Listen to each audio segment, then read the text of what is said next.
Ladies and gentlemen, boys, girls, angry faithful of all ages. Welcome to Nerd Sports episode 176. We are starting the show a little shorthanded, but you know what? That's okay because, we have substance before beauty. Mr. Jacka will be joining us here shortly, momentarily. Max is supposed to show up pretty soon, so. Well, yeah. Mac. Jeff. Okay. You can add him to the stage. I don't care. My name is Jeff. Good afternoon. Good evening, Jeff. How are you doing today?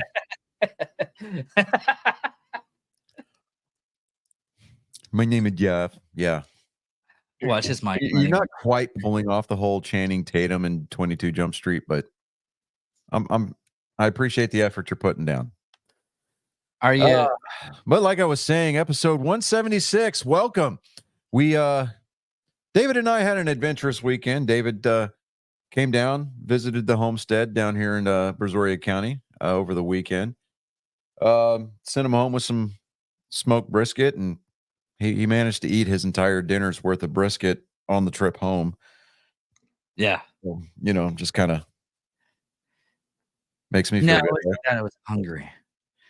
Well, I mean, no, it was really good. It was I kid, but it was really good. It was really tasty. But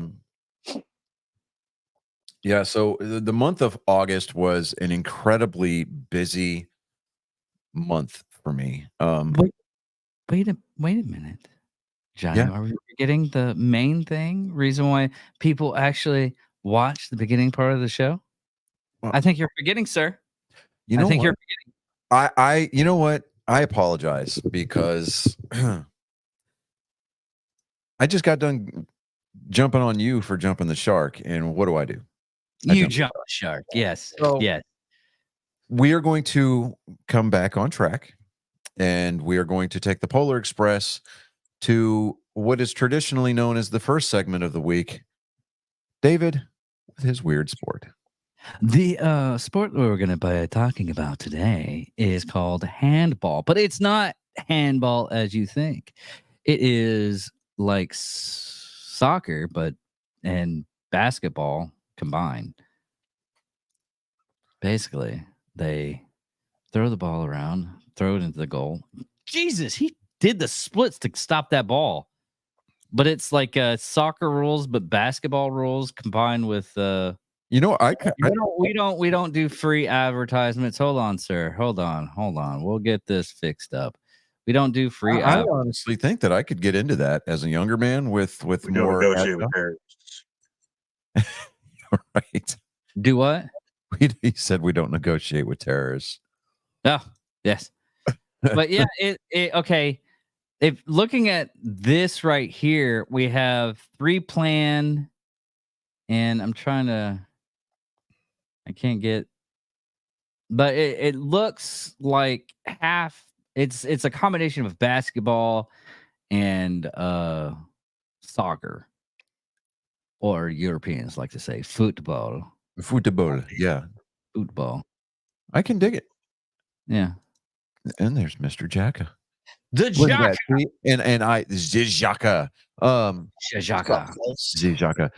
And we were just saying when we came in, we said that we're shorthanded, but we're like I said we're going to start the show off with substance. The beauty's going to come in later. That kind of deal. And here I am. Yeah, and here you are. But yeah, like I was attempting to say out of turn, I might add. The month of August was a pretty busy month for me. I'll be right back. Yeah, I had the rare opportunity to get in 6 ball games, live professional ball games this month or last month. I went to 3 Space Cowboys games, which is the AAA affiliate for the Astros, and then I went to 3 Astro games up at Minute Maid Park. Man, 6 ball games in 1 month. Oh, and there's the gift from Mr. Jacka. I thought y'all were fucking with me. No. You really got it? Yes. That's awesome. Oh, that's amazing. You couldn't be there, so I had to get you something, buddy. Damn it, I love y'all. Oh, that's awesome. So I I have it's firmly, attachable and I everything. firmly believe I have like this whole thing going on in my head next season. Because I mean, it's too late in the season to try to plan something like that. But next season, we need to figure out a weekend that y'all two can come down here and the three of us go turn loose at Minute Maid Park. Oh, hell yeah. 4 of us, but yeah. Well, 4. But I mean, that's provided Max can come down. As long as I don't have to walk. My name is Jeff. I can come. But I would let this other No. person know that you've asked him as well. Man, walking, there might be a little bit of that There's involved. Yeah. I mean, for Right, the the spots vehicle. that we got for the vehicle and everything, the problem is the stairs. I don't think they have elevators. Well, no, they at Minute have Maid, they have escalators, dude. You remember? Because you were like, Oh, yeah, "Oh, yeah, it's been they have so far. It's been escalators. forever since I've ridden on an escalator." It was funny watching David get onto an escalator.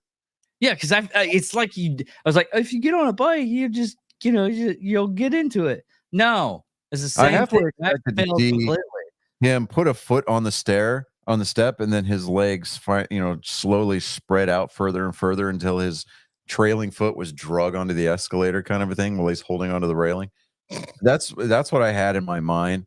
But he gathered himself up, conducted himself like a professional. He acted like he'd been there before. So No, I bravo to tripped. you. Bravo to you.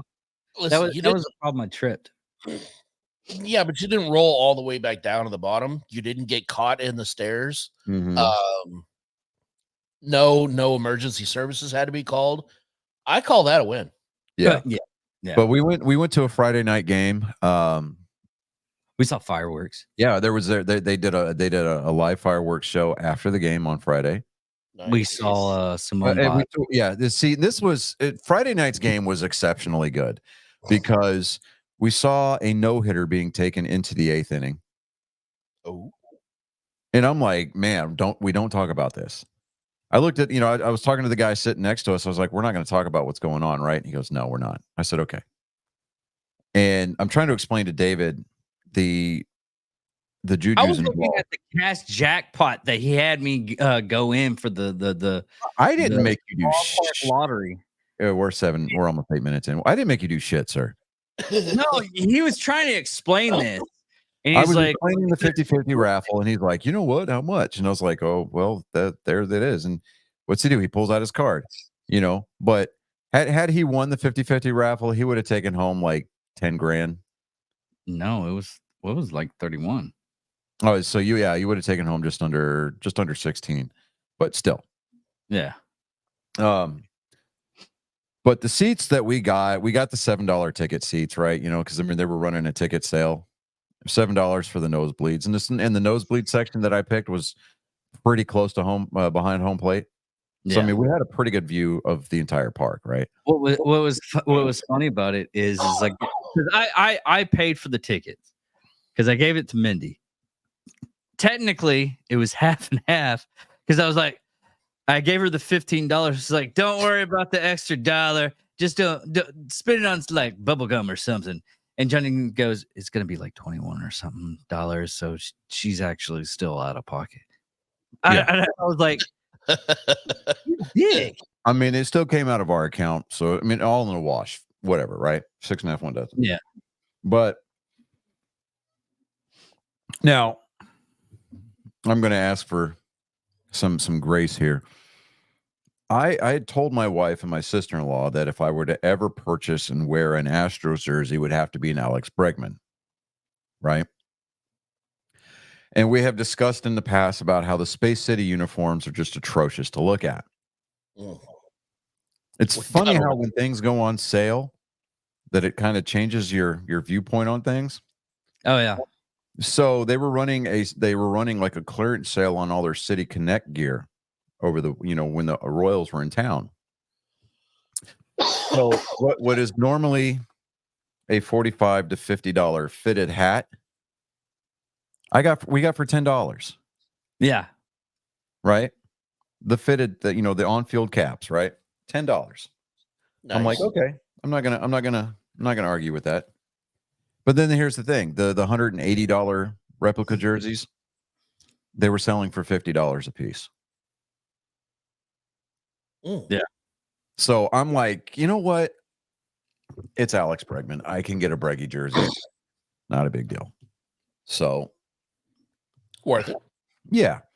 I mean, I sent my wife a picture and then she showed it to her sister and she's like, I thought he said that he didn't like those because those uniforms are ugly. And the longer that I'm wearing this jersey, right? I'm like, it's not that ugly when it's by itself. It's when you couple it with the 1970s pants that's got the number on the leg that makes them just like over the top ugly. Right.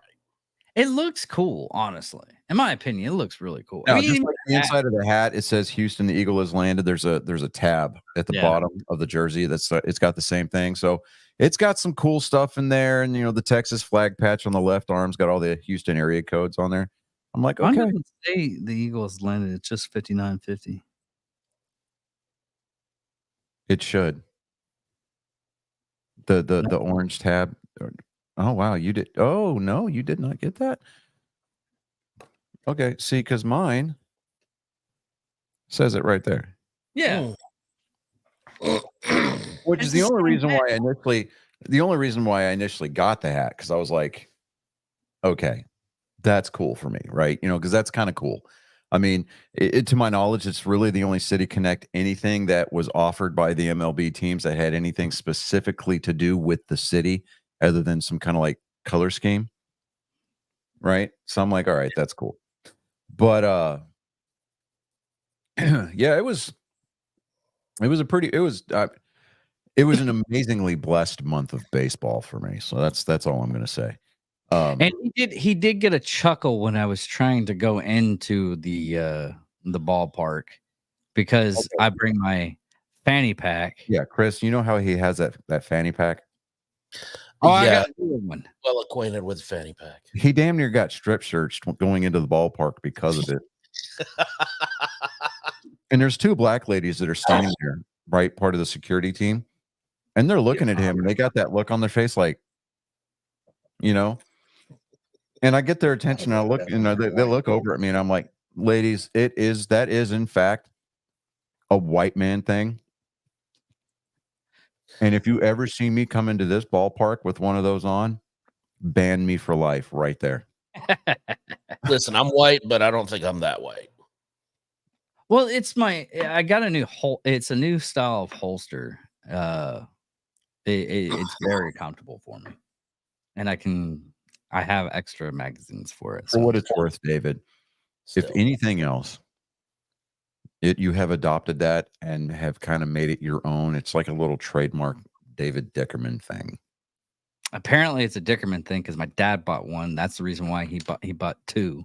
So I gotta have one. And it actually works out. And everybody that's like seen it, they're like, oh dude, where did you get that at? And I give them the website and everything. They're like, okay, I'm buying one now.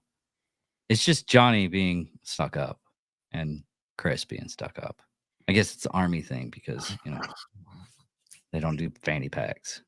No, I just have this thing called style. Holster says, thank you, Bell. Exactly. That is him trying to make it what it is not. It's a fucking fanny pack, and you will call it as such. The French actually invented the fanny pack. There you go. See, Fucking Jeff. now you're bringing the French into it. I mean, that's like trying to call a spit roast a menage a trois, trying to add some class to it. If you want to get like an official French fanny pack, you need to make sure you have a uniform and a rainbow on it. Otherwise, it's not official. So, Well, he needs the beret, and he needs to wear it like they do in the movies. Kind of puffed up and fucked up, going to the other side. Yeah, Yeah. it's got I the. feel like we're dressing Dave up right now. For failure. You're dressing me up. I've got him at this point almost like a little dressing you up for failure. We're not the ones that put the fucking fanny pack on you, dude. You did that Nobody yourself. can hear anything. Oh God. Mm-mm-mm. That's why I was milking sideways, huh? Oh, But Yeah. yeah, Oh, it's got the pouch to save it for later. But it was a good one. It was a good game, and I'm so glad I went there and I seen the Astros actually win. And after the Astros yeah, no, won, and it was a walk-off win. uh, Altuve with an RBI walk-off double. no, bro. he had to punch that ball all the way up to the It ball. stayed in play, David. That was Yeah, a it double. stayed in the play. It was officially recorded as a double. It did Oh, not okay. pass. Okay. The way that the ground rules at a ballpark work is that anything above that yellow line in the outfield is considered a home run. Anything Oh, below okay, that is considered in play. Okay. So And then after the Astros won, we both promptly said, "Fuck you, Max." yes, yeah, because I mean they were playing It the was Kansas. Kansas City that was They playing. were playing the Kansas City Royals, and so we were like, "Fuck you, Max." we had the whole thing set up. It was like if the Royals win, we gotta text Max, "Fuck you." But if the Astros win, we still gotta send Max a message saying, "Fuck you." Yeah, so yeah, it is what it is. But I mean, it was a pretty good weekend. In other places in baseball, Shohei Ohtani, they've got him on the 50-50 watch. It's 50 stolen bases, 50 home runs. He racked up 3 steals over the weekend. He's up to 46 steals right now. So that's pretty impressive. I mean, I get that it's the Shohei Ohtani show out there in LA, but I don't know. I mean, it's still kind of cool to watch. But yeah, let me see here. Some Ranger news for you there. For you Yeah. here. Jacob Well- DeGrom said he feels really good after a third rehab start. Yeah, let me see here. Good thing we didn't. Go ahead, David. Good thing we didn't see him play against the Cincinnati Reds. By the way, they lost that game. Shot was not racist. He was just honest. I'm sorry. There was a flashback medication. No, my brain was suddenly tossed into vapor lock with David's statement of at least we didn't see him play against the Cincinnati Reds. I'm like, I was talking about Jacob DeGrom of the Rangers. No, I was looking at the thing and There you go. There you go. Jumping the shark. I have to jump the shark at least like 3 times. Jot it down, chisel it in stone, save it somehow. You jumped the shark in the beginning of the thing, And I then apologized. Yeah, and yet you I'm continue sorry. to do this, not necessarily out of malice or planned intent, but it's more of you continue to do this because at this point it's been demonstrated to be nothing more than sheer incompetence. You're not wrong. You're absolutely not wrong. So I at no point in time had said that I was intelligent enough to do this show. But so they he's in AAA right now with the Rangers AAA team down in Round Rock, Round Rock Express, I think they're called.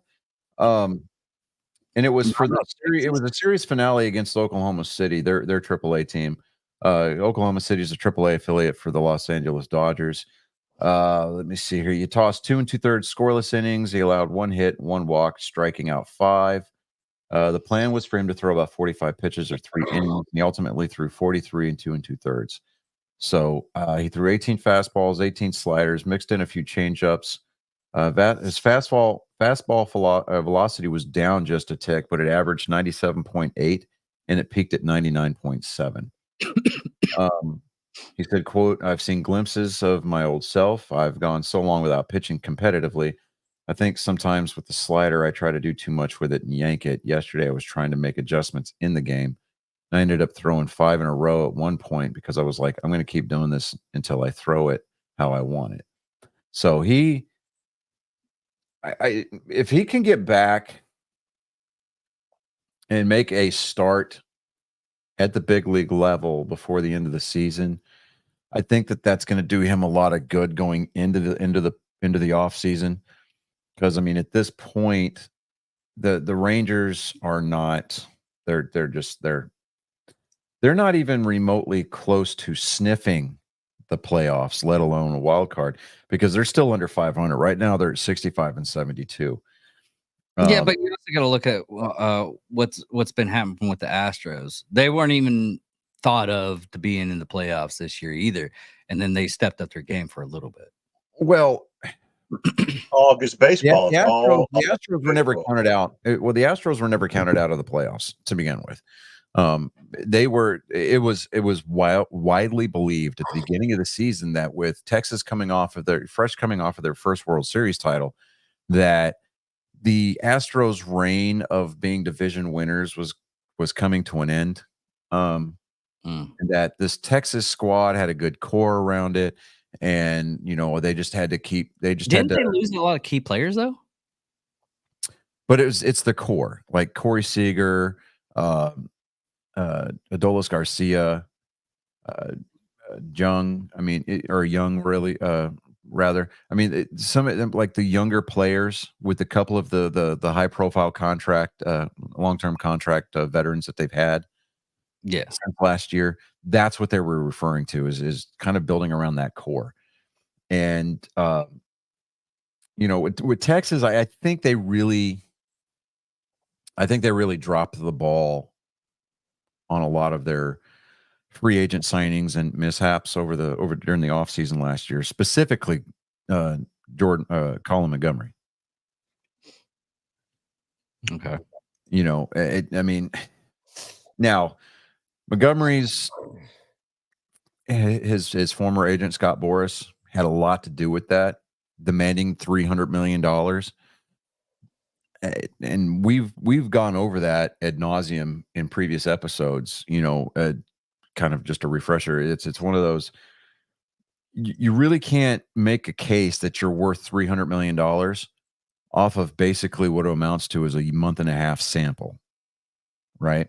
Because Montgomery didn't get real shit hot last year until the last couple of starts in September, all the way through to the World Series. Now, like, he basically, as far as defensively was concerned, pitching staff every 5 days, he was the backbone of that entire postseason push, right? Yeah. Now, a lot of his fall off this year is being attributed to the fact that he didn't have really any kind of spring training to stretch him out to get the offseason kinks worked out of his delivery, get him mechanically sound again, to where he could replicate what he did last year. And that's the thing, is it was a couple years ago that you had all these free agents that were still out there on looking for a job. Mm-hmm. They decided to get together and they formed their own spring training camp off-site. I think it was in Florida still. It's actually a really smart move. It is. And it was. And they formed their own, and it only, to my knowledge, it only lasted that one season. Because it was coming off of the it was going into, I want to say it was going into the beginning of last year. So they had actually, you know what? It was it was the 2022 season. So they had that free agent camp where the free agents would show up, they would work out together, they would play scrimmage games. And they were working together to be ready in case one of them were to sign a contract with a team. They could just pack up their bags and just fly out to where their team was, and then just kind of hit the ground running, as opposed to, well, now I've got to stretch, I've got to work my pitch count up, I've got to work out my, I got to stretch out to make that 6 or 7 inning quality start. He didn't get that. And a lot of that was because of the length of time that it took for him to find a home ultimately in Arizona. So, I mean, he's in a good place in Arizona right now, I think. I mean, they're in third place. They've got a winning season going. As far as the wild card standings are concerned, they're 2.5 games out. What? I just thought about the free agent camp and the Island of Misfit Toys all in the same spot. You're And not wrong. I You're mean, really not wrong. Or even worse, you know, they don't have pet stores that much anymore to where you can go look at the puppies or anything. I would say like an animal shelter. You basically go in and you just see the players. You just see the players. I can play baseball. I can play for your team. I can play your team. Yeah, Pick me. It was a rescue shelter, is what it was. Yeah, yeah. But it was like the Major League Humane Society. Yeah. Yes, and if they didn't get picked, they just take them out in the back and over yeller them. Damn. Just remember, 22 lets you have an open casket, an open casket funeral. Mm-hmm. Right behind you. Just ask Joe Pesci.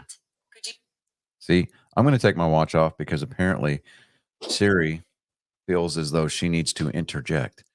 Yeah, it's going to be interesting to see how these playoff races work themselves out.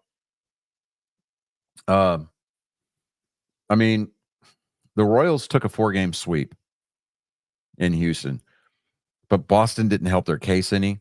They're 4 games back of the third wild card slot being held by the Royals right now. Mm-hmm. They won 1 game out of 3. And actually they lost their last 2. The Red Sox have. But So it's not that bad. The Red Sox are 3-7 over their last 10 games.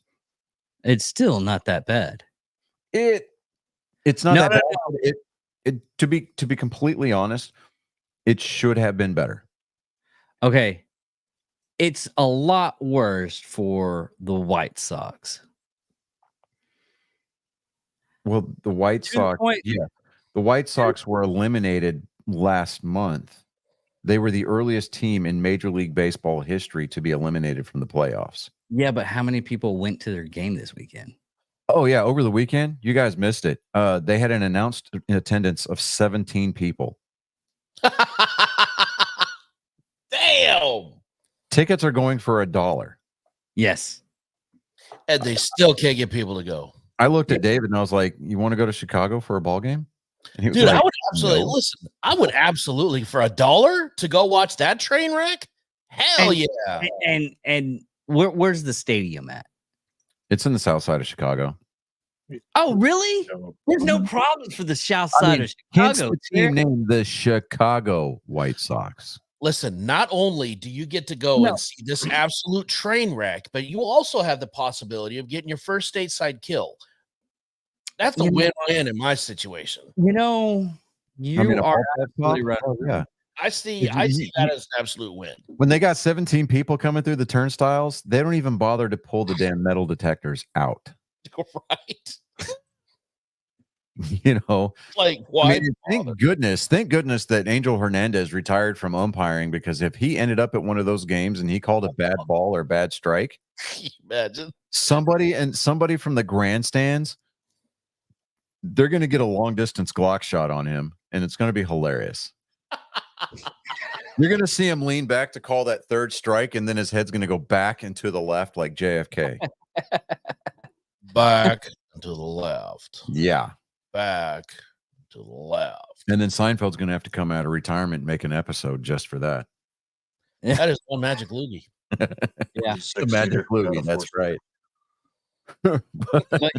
but yeah, it would.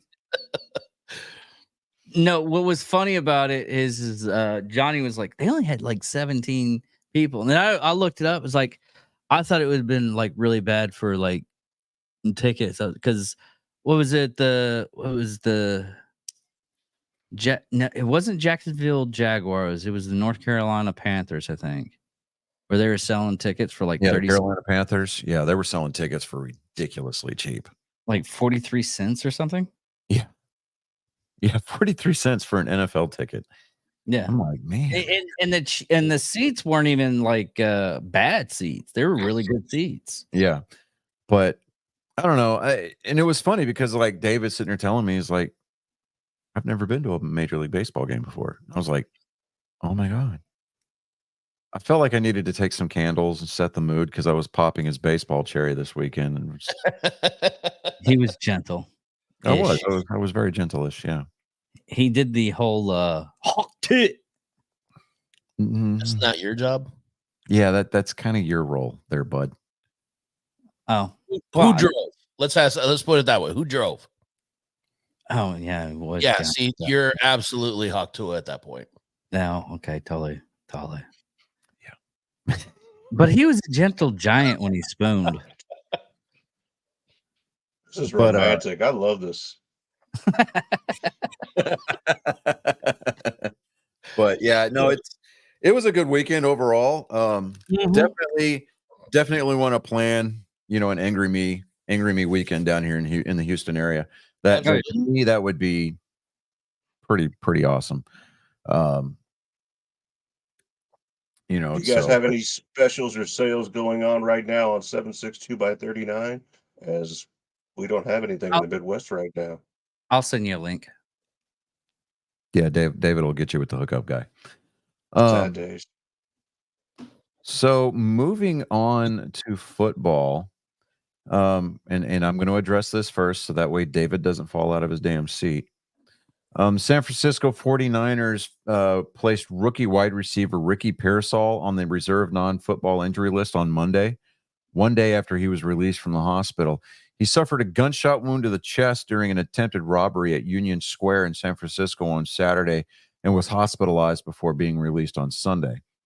Pearsall's mother wrote on social media her son was in good spirits on Sunday, and he will spend at least a month on the reserve NFL list while recovering from the gunshot. Now, San Francisco spent the 31st overall pick of the 2024 draft on the former Florida standout, who dealt with a shoulder injury during the preseason and returned to practice last week. Now, the 49ers season begins on next Monday, against the New York Jets at Levi's Stadium in Santa Clara, California. So, and when that story broke, David was at the house, and we're all sitting there. And I'm sitting there going, did we put this up there? Yes, I just put those up there. Okay. I was reading, so I mean I wasn't paying attention. Yeah. Anyway, you just wanted to put it up there again. Absolutely. well, it was the when we're merging onto I-10, it was this wave out the window that really got me for the evening. You don't normally do that? No, because I've got my hands on the steering wheel. I did that in the ghetto. People were yeah, I took Dave through the third ward. Nice. Yeah.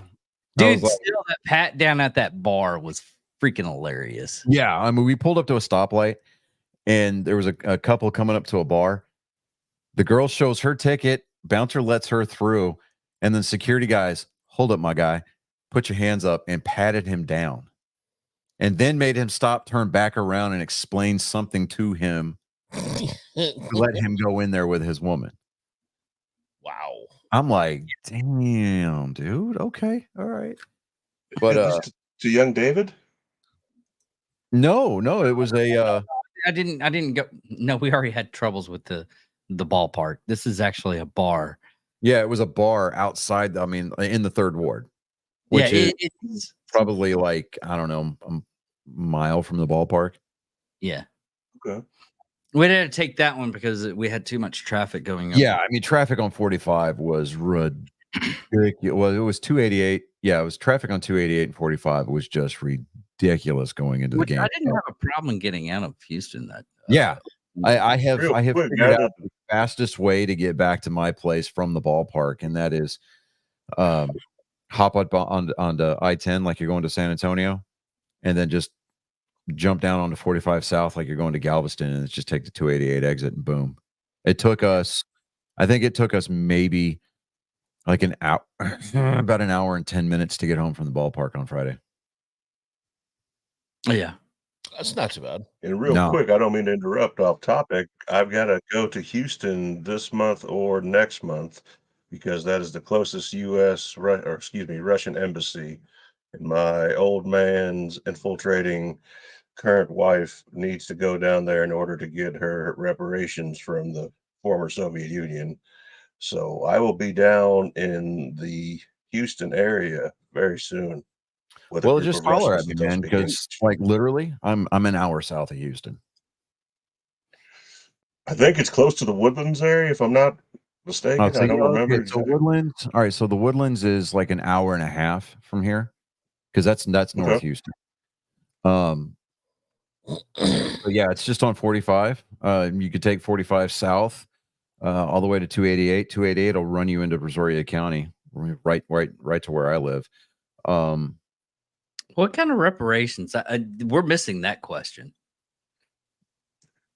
So this lady was a political prisoner,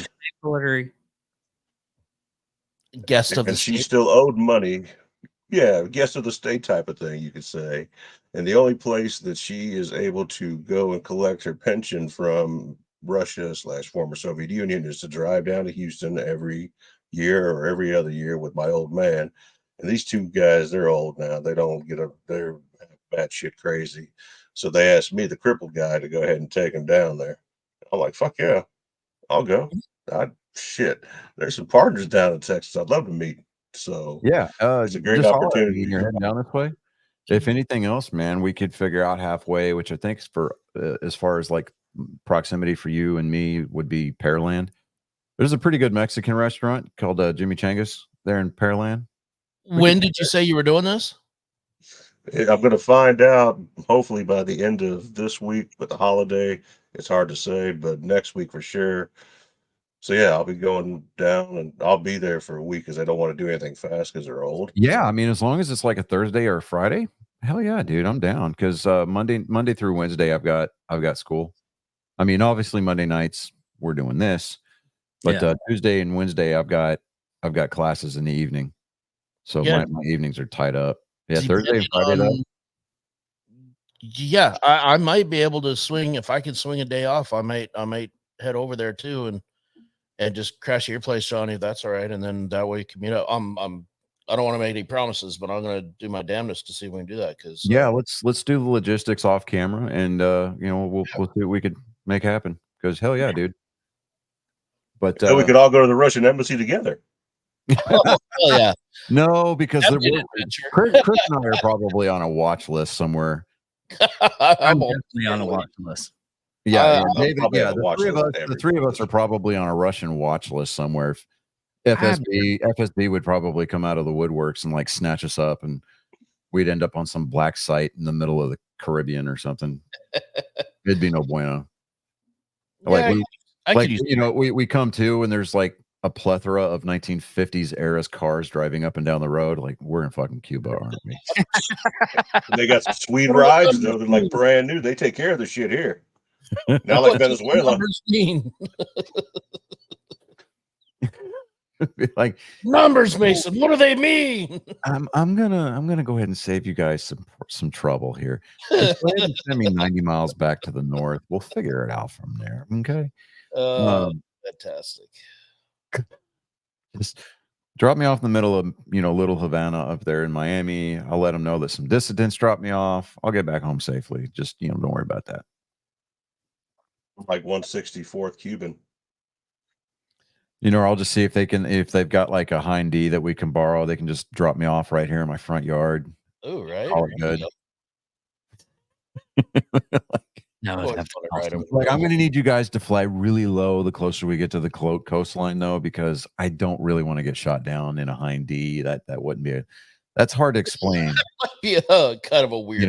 You get to Valhalla. That's a hard thing to explain. Like, but look at it this way: we would definitely end up in an Angry Cops video. 100% we would end up on Angry Cops and possibly even a breakdown video with Unsubscribe.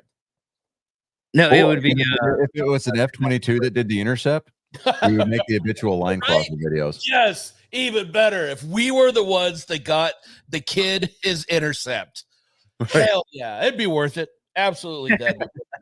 You know what it'd be like? It'd be like a grown adult remake version of fucking Road Trip. Oh, This except we're gonna leave it to you to find somebody with the leopard print panties, Max. it's 100 now. This would oh, be I a know a remake. guy. 100%. Sometimes I'll This get him on the would phone be a right remake now. of We'll get him on the show. This would definitely be a remake of Stripe.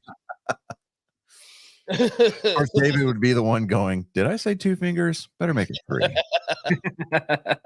I call it a fistful of dollars where I come from, but hey, different strokes for different folks. People, come on. Yeah. Why so serious? Fistful of dollars. Oh God, that's classic. Oh man. It's almost as bad. It's almost as bad as what happened to me at work one day. And guy was describing. He's like, "Yeah, the last time I saw my wife had sex, I was in a chair." I was like, and I automatically was like, "Oh, so you're a cuck?" And he's like, "There's a name for it." I'm like, "Yes, there's a name for almost everything." Be like, dude, I wouldn't say that out loud, like at all. All right. So getting back on track here, we're going to make an amendment to the NFL picks charity giveaway at the end of the year. Mhm. Instead of raising the pot for the person with the lowest pick record, we're just going to keep it at an even $5 a week per person. And the loser at the end of the season gets to be the winner because they're going to be the ones that picks from the list of charities that you, Chris, will provide for us. Okay. All those in favor say aye. Aye. All those opposed? All right, go fuck yourselves. All right, it passed unanimously. Okay. And I sent the Venmo thing. Yes. You can just put it in there. Yes. Now, All mind you, You said $5 a week. Yeah, $5 a week. It's either, I don't want to use my my Cash App because I end up like using my Cash App and I don't want Yeah. to do it. Venmo, I forgot even. Sharing or spinning. Huh? Are we doing it like a subscription service? Like if we pay the whole annual fee, do we get a percentage off? No. These are questions that people want to know. Hey, That's why look, we have- man. I mean, we're we're gonna contribute to We're- non-SOF type veteran organizations or Yeah, these are going to be. yeah. There's not going to be any of this SOF stuff. I mean, don't get me wrong. Special Forces community. Hats off to you guys. Listen, not saying they don't need help, but there are plenty of people that are already helping. Yeah. I mean, there's one in town that's going around. It's called Soldier's Wish that my company is a part of. I have their freaking. Yeah, we can do all that off camera, and Yeah. during the week we can talk about all that stuff. But Yeah, and we have all season to compile that list. So yeah. So yeah, and out there in listener land too. If you have any suggestions, email us. Throw some suggestions out. We can look into it and vet those, and look into it. But yeah, absolutely, you guys are involved in this as well. Your donations will also be going towards that charity of choice. So for sure, if you have any suggestions, please let us know. Yes, absolutely. The one caveat we have is it has to be veteran related. yeah. So I mean, we can't give to toothless children of Mexican American homes. We can't do that. or what Johnny said this weekend after church. You're gonna have to remind me, dude, because I've said a lot of things after church. We get in the car and everything. His church is doing a Christmas for Haiti, and Oh yes, the Joy Box. Yeah, we're doing. It's kind of like Operation Christmas Child, where you fill a shoebox. Well, we're filling plastic totes, like little shoebox sized plastic totes. They have to be clear containers so that way they can get through customs. Yeah. But I'm like, man, of course my wife grabs two, one for a boy, one for a girl. My sister-in-law does the same thing. And I'm just like, the hell with them Haitians, man. No, but No, it wasn't that. It was, I probably made one of those orphans. yeah, Because someone was down in Haiti with the army. Of course, they're probably grown now, so they're probably not orphans anymore. They're probably going. Probably don't remember me, Are but you an orphan after you are a grown adult? ask Batman. yeah. Yeah. So Are Anyway. you though? we're No. okay. So were our picks? Do we want to go back over the picks? No, Or- no, the no? picks are Okay. done. We're not No, doing the, we're not we're doing locked in. Yeah. It's already chiseled. Just don't. we should have done it this week, but And you know we- what? It's fine. I mean, It jumped the gun a little bit, but yeah. sometimes it's okay to be premature, especially if there's family in the other room. Just kind I of was putting that out there. stopped today because I was looking for highlights all day so we could have something to talk about. But Seriously, I was seriously looking for highlights all day, and I was trying to figure out why there weren't any highlights for see, football. that quality public education on display right there. Why there weren't no. It sound like he sound like I was emphasizing sounds like a redneck Mick Jagger because he ain't got I no. was emphasizing how stupid I was today. He can't get no. And then finally, I was like, let me at least look at the scores. So I looked at the NFL. I was like, week 1, Yeah. September. Oh, mother! Yeah, it's always goes full week 1 college football, then NFL jumps in. Yeah. Yeah. So, welcome, Colin. By the way, I mean, you just kind of jumped in right in the middle of a whole shitstorm. It was kind of funny. We did. Well, we did. So watch we started off the show. We were explaining the ball game that David and I went to on Friday night. The Astros had a no-hitter going all the way through the 8th inning. So that was kind of cool. And then we got to see Jose Altuve hit a walk-off RBI double. And then we stayed afterward because it was a Friday night game. They had live fireworks. So they opened up the roof and they did this whole fireworks display. Simone Biles and Jordan Chiles was there in person. Simone Biles threw out the first pitch. oh, nice. Yeah. So because they were talking about Olympians and everything like that. And I looked at David. I was like, how wild would that be if Simone Biles was here? And the next thing you know, and fresh off her gold medal, blah, blah, blah, Simone Biles throwing out the first pitch. And we were like, no fucking way. That's cool. So That's awesome. yeah. And this is still a mystery to me why this dude even bothered to show up, other than the fact that he got a free ticket to the game and field access. But a member of the United States Olympian breakdancing team was there at the game on Friday. That was still funny. I'm like, huh. It's a team that doesn't even exist anymore, right? Right. I mean, USA break-in, and I'm like, really? I asked, is like, what sport was that? Breakdancing? No. It would say the whole freaking thing. It's like, no, that's it. They couldn't even say one name. Yeah. Fully. Breaking, yeah. It was that.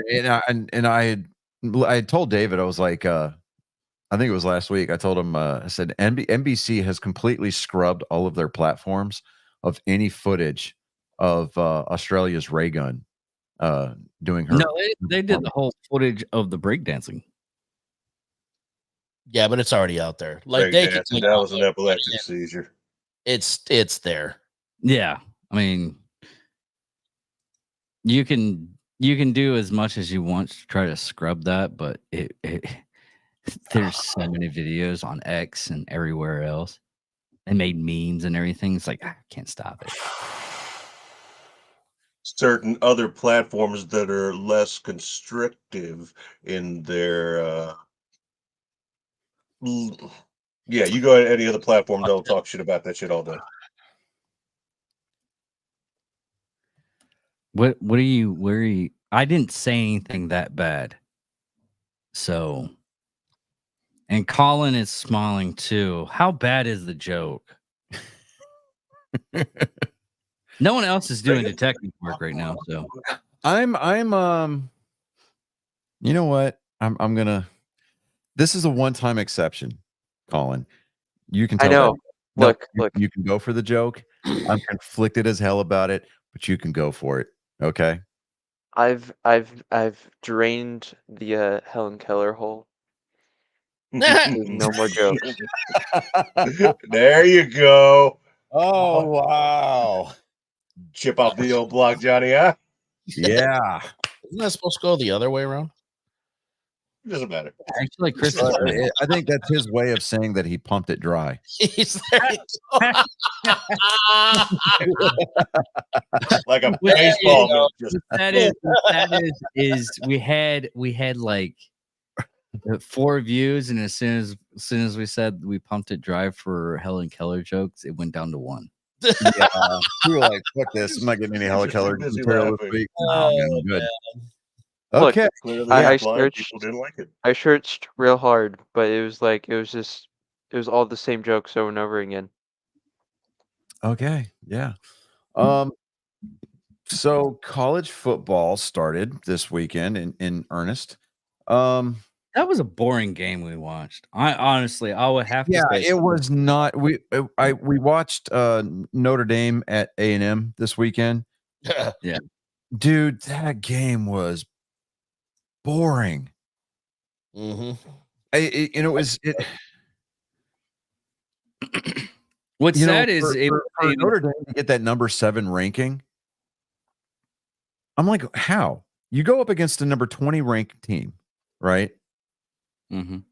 And for basically 3 quarters, it was a field goal punter duel.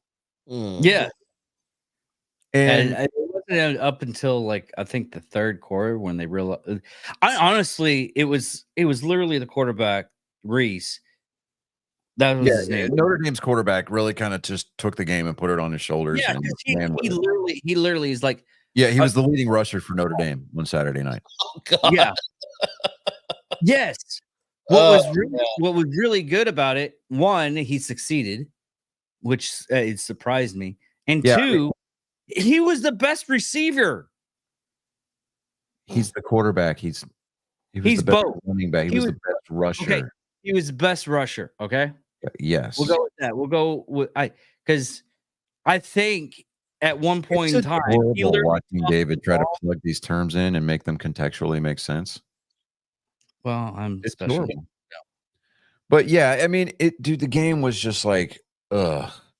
You would think that A&M had it together at one point, and of course, their quarterback, he threw 2 picks. But I'm like, oh, okay. And Yeah, I still understand clapping.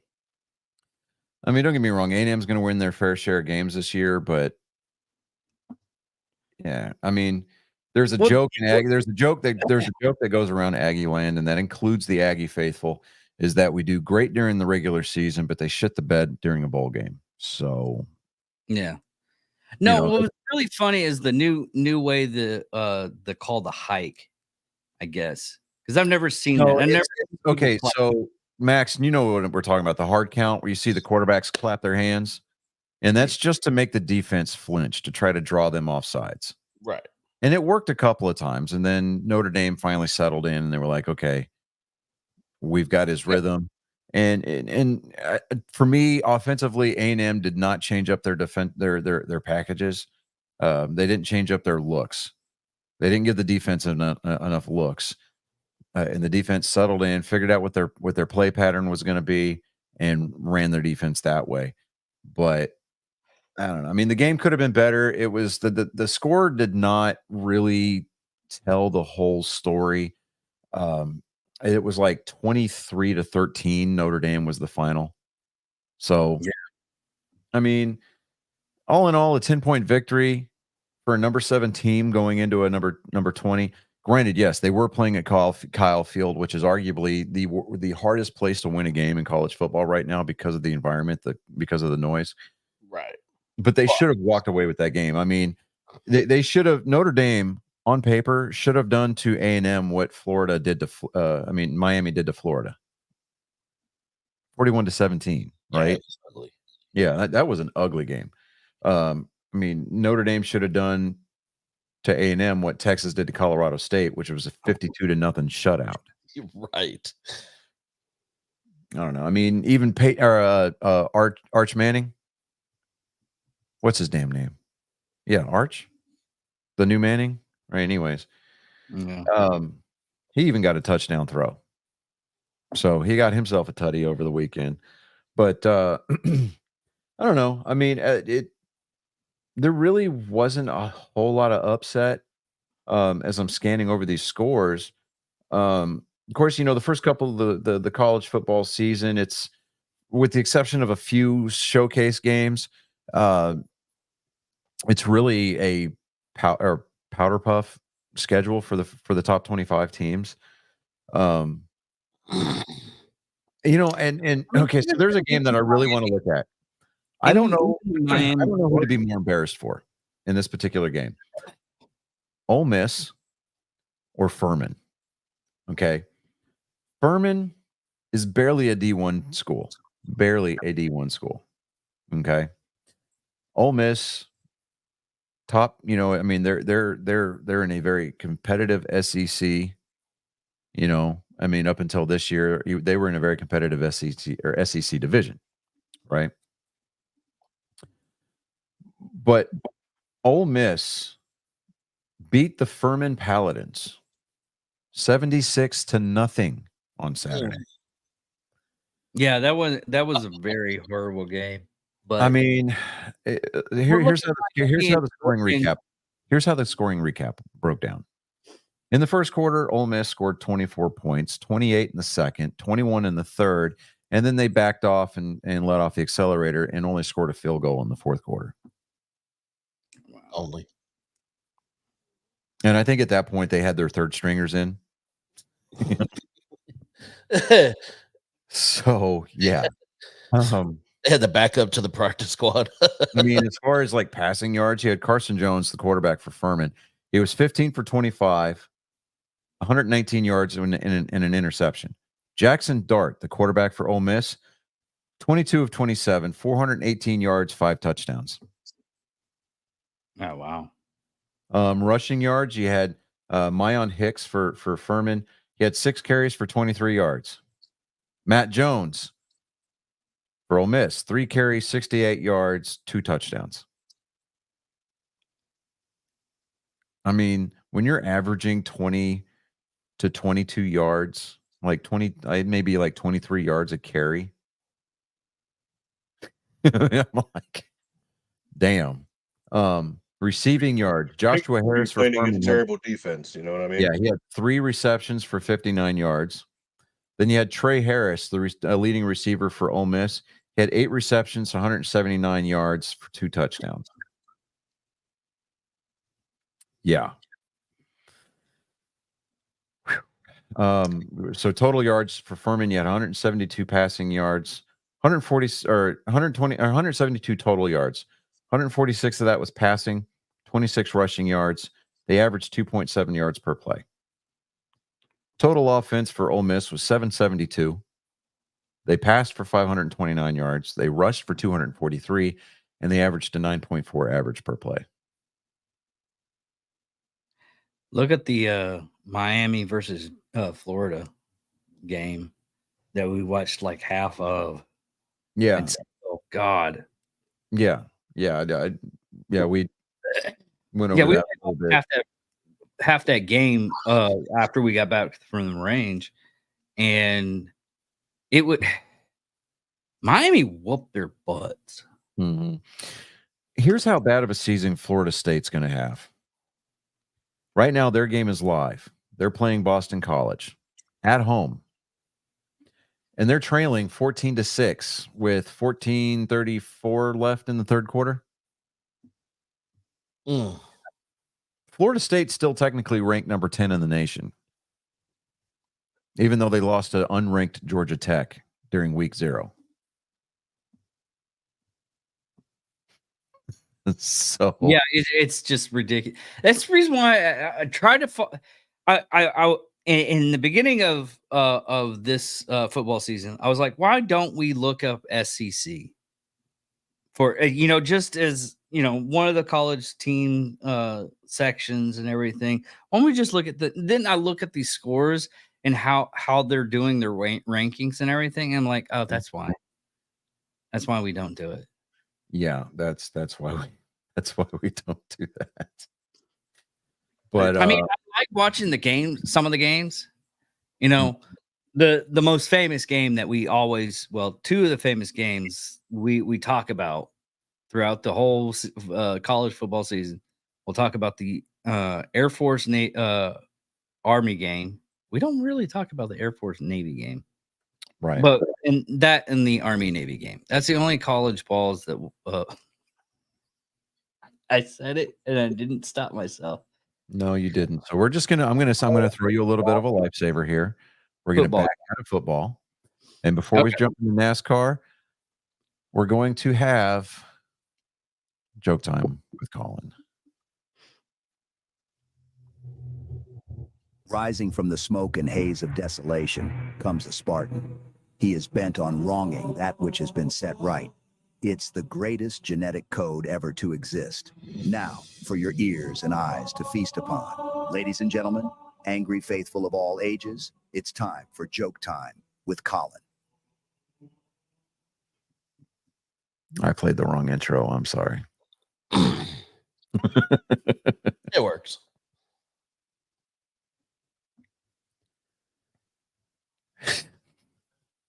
You're leading with that one, aren't you, Colin? Okay. All right, let me preface this joke. This joke in no way, shape, form, or fashion reflects the beliefs of the opinions or the emotional leanings of Angry Me Faithful, its participants, or the company as a whole. With that being said, Colin, bring the smoke.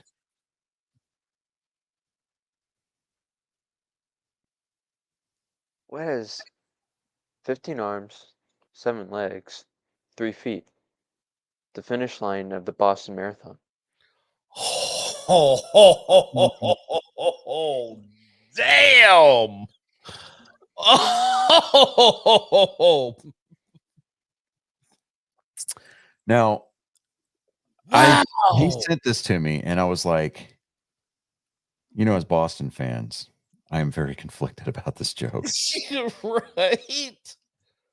I just feel like I had to tell it. Like, I could not tell it. Now, I'm going to put this out there, son. This is a very slippery slope that you have found the precipice to. Jokes like this are one bad day away from My Chemical Romance telling an entire album's worth of 9/11 jokes. Okay, so just be careful there. Okay. And yes, Belle's going to go off about, well, don't bring My Chemical Romance into it, blah, blah, blah, blah, blah. Yeah, I get it. I need you. I sent you one more. I don't know if I ever told it. That's why I sent it to you. Okay, I don't remember telling it. Let me look.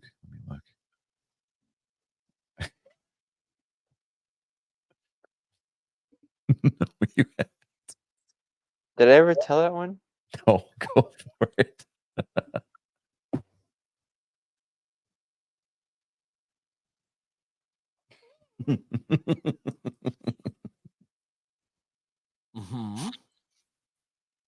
What do you call an anorexic blonde with a yeast infection? Quarter pounder with cheese.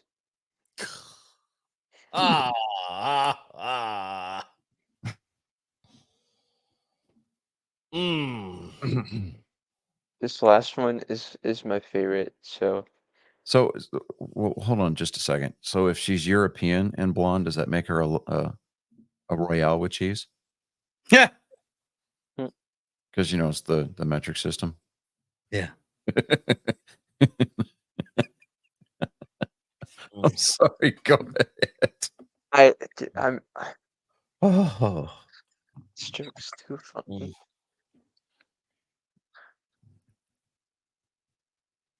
Just to make sure, I want to know if I have the green light on this. Because I don't know all the rules. oh boy.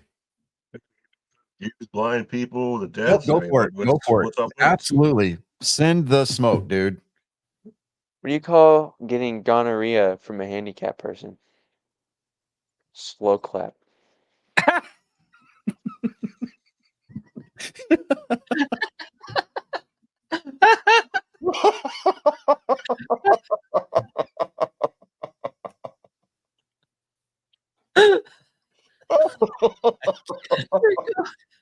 I can't.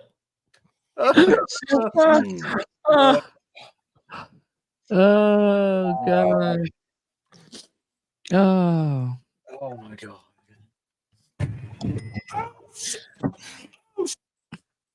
That's a good one. Yeah. That's Slow clap. That's all. slow clap. That's how I'm going on that one. Brian, spit on me. Lord Almighty.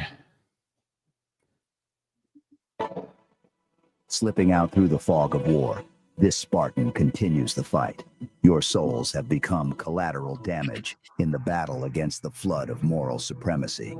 Leave your expectations at the door on your way out and marvel before the pillar of tactical prowess. Ladies and gentlemen, angry faithful of all ages, this has been Joke Time with Colin.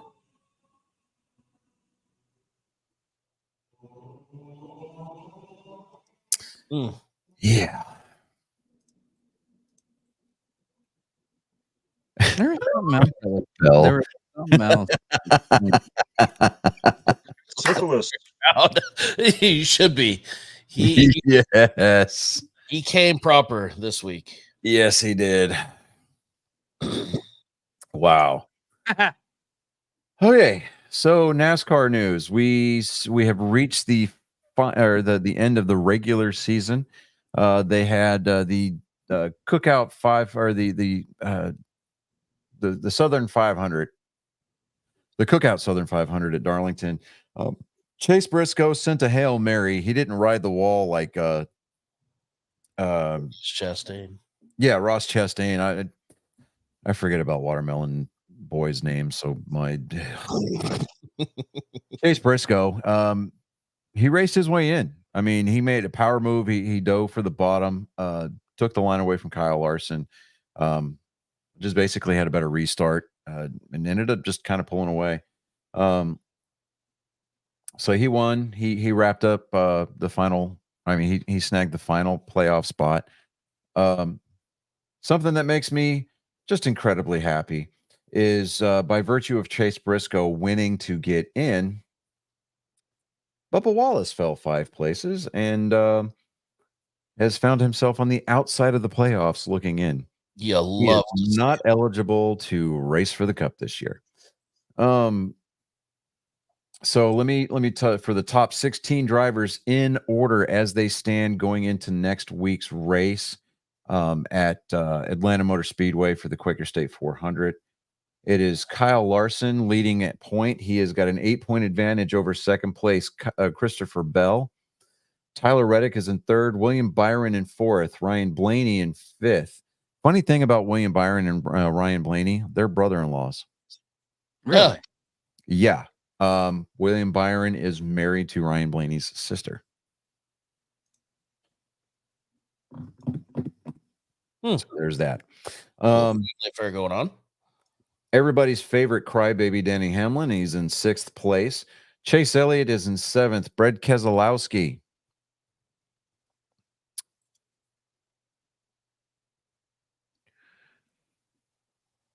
Who is this person? I have no idea.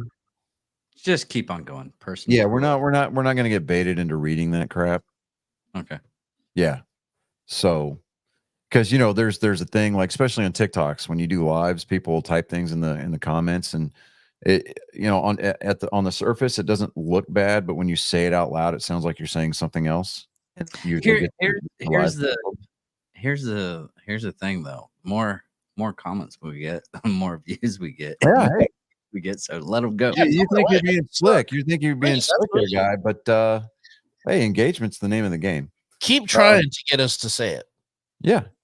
I mean, now if you get really creative, we don't know if it's your wife or not, and we don't want to it's not. one person. We don't.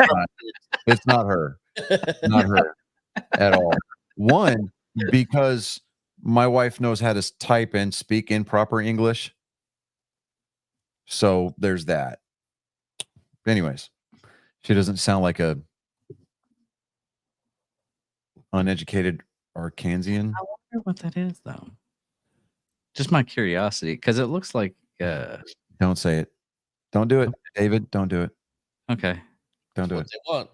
It's what they want. This Exactly. one's pretty simple and pretty easy. There's really nothing about it other than the misspelling of it and what it's supposed to sound like. It's supposed to be presenter. And that's the only one I'm doing. Same. Okay. Seventh is Chase Elliott. Brett Keselowski is in 8th. Joey Logano in 9th. Austin Cindric is in 10th place. Daniel Suarez is in 11th. You have Alex Bowman in 12th. Chase Briscoe, who again won his way into the chase, is in 13th. Harrison Burton in 14th. Ty Gibbs 15th, and Martin Truex Jr. in his farewell season found his way into the playoffs in 16th. So let me see here, and that's as they stand in the regular season settings, and that is how they play out for this first round of play first round of 16. So the cutoff line is at 12. So right now, Alex Bowman is on the cutoff line. Chase Briscoe is in 13th, 14th, Harrison Burton, Ty Gibbs, and then Martin Truex Jr. By virtue of the way that the points and the wins all work themselves out, theoretically, Alex Bowman, Chase Briscoe, and Harrison Burton are in a virtual tie, but by virtue of laps led and finishing position, average finishing positions, Alex Bowman's got the tiebreaker over Briscoe and Burton. So that's why he's in 12th right now, above the cutoff line, going into the round of 12. So each round of these playoffs is going to be a 3-race format. And like I said, with the first race of the playoffs, it's going to be this Sunday at 3:00 Eastern time, 2:00 Central. It's the Quaker Steak 400 available at Walmart. It's at Atlanta Motor Speedway. It's going to be on USA. It's also going to be on the Performance Racing Network. It's also going to be on SiriusXM channel 90 or your SiriusXM app. I'm gonna be listening to that race this Sunday on the way home because I've got to drive all the way up to Wichita Falls this weekend. So that is what my Friday and Sundays are going to be comprised of. So yay me. After that, the 3 races for this particular portion of the playoffs, it's going to be Atlanta, Watkins Glen International, and Bristol Motor Speedway. So Watkins Glen is going to be it's going to be the first of the road races that we're going to see during the playoffs. Bristol is obviously short track. It's most likely going to be a Saturday night race because it is going to take place on the 21st. Yeah, it is going to be a Saturday night race. So that's going to be a kind of a cool race to watch. Mostly because short tracks tend to bring everybody's temper to the surface. And the fact that it's a cutoff race for the next round of the playoffs, you're going to see a lot of guys that are fighting for that, to be above that cutoff line. They're going to be around each other a lot that Saturday night. So just kind of be looking for some beating and banging, possibly somebody getting dumped. We'll see what happens, but it promises to be a pretty competitive playoffs format this year. So, I hope that NASCAR doesn't do what college football has been doing, which is, diluting that playoff field. Now I think that finally with the field of 16 that college football is adopting finally, I think this is going to be probably the best that it's going to get, right? I'm pretty safe saying that, right, Max? So, not a whole lot of news else past that. I know that we did say we were going to do a nerd section this week. I mean, There's a lot of games that came out. And Yeah. we're Well, it was not on going to earlier. make it that long. But I really want to play Squirrels with Guns. I've been seeing gameplay on that. It looks really freaking hard. Really? The controls on it get wonky just because of the scale of it. Like there was one part where the guy had to his squirrel was on water skis and he had to control like a toy boat and pull himself with the skis, and he would just touch the controls and that boat would go phew, phew, phew. Like to get it to go straight was almost they got some bugs to work out, right? So they're going to release, like every other developer, they're going to release a broken game, and then day one it's going to have like a 2 gig patch. Yeah. So, Well, I mean, realize also though that these guys are an indie developer too, aren't they? yeah. So Yeah. it's the reason why it's only a 2 gig patch. Right. That's. I mean, I wouldn't necessarily call that a bug or a glitch. Mhm. It just needs some tweaking on the controls. So yeah, David, when he showed up on Friday, my original Xbox was in pieces. I had taken it completely apart to clean it from the inside out. Mm. Yeah. And then it dawned on me, like, I've got this big, huge, like freaking SATA drive, right? 8 gigs. Yeah. Yeah. We were talking about that. And I'm sitting there That going, man, I'm like, how hard would it be to put like an SSD in there and flash it with the firmware? I mean, even at like, I don't know, 256 gig, which is probably, I think, the smallest solid state drive you can get anymore nowadays. I mean, that's more than enough room for every save file you could possibly want, along with a digitized version of the entire Xbox library. Yeah. I'm like, Pretty much. man, Have you guys started watching the Call of Duty Black Ops 6 stuff? I downloaded it. I Now, haven't initially reloaded they this, said that this was supposed to be like a massive game, but then it broke down where they were like, hey, it is only going to be massive if you have the other games, the Modern Warfare 2. They're what they're doing is they're downsizing how much space the other Call of Duty takes up. Okay, so they're compressing those. All right. Yeah. Yeah, I mean, I downloaded it. Like I'm, I didn't get into the like the multi because they did the open beta for the multiplayer this weekend. mhm. I'm only interested in just doing the campaign. Once I do I've been campaign, I'm been probably gonna playing the take it off. I've been playing the multiplayer. It's What do you pretty think? good. There's things they need to fix, like every Call of Duty. Of course, and they won't. Sure. No. My biggest thing is the whole human shield aspect.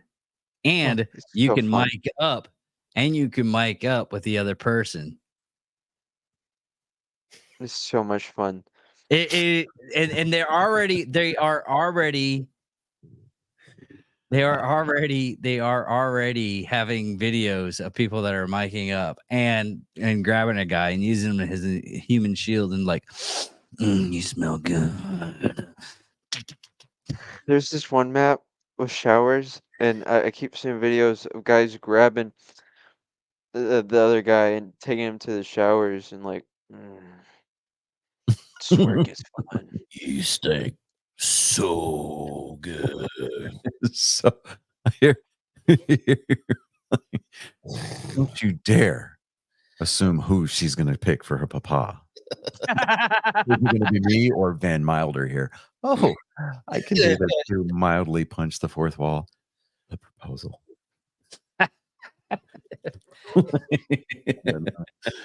I'm liking this new movement a lot.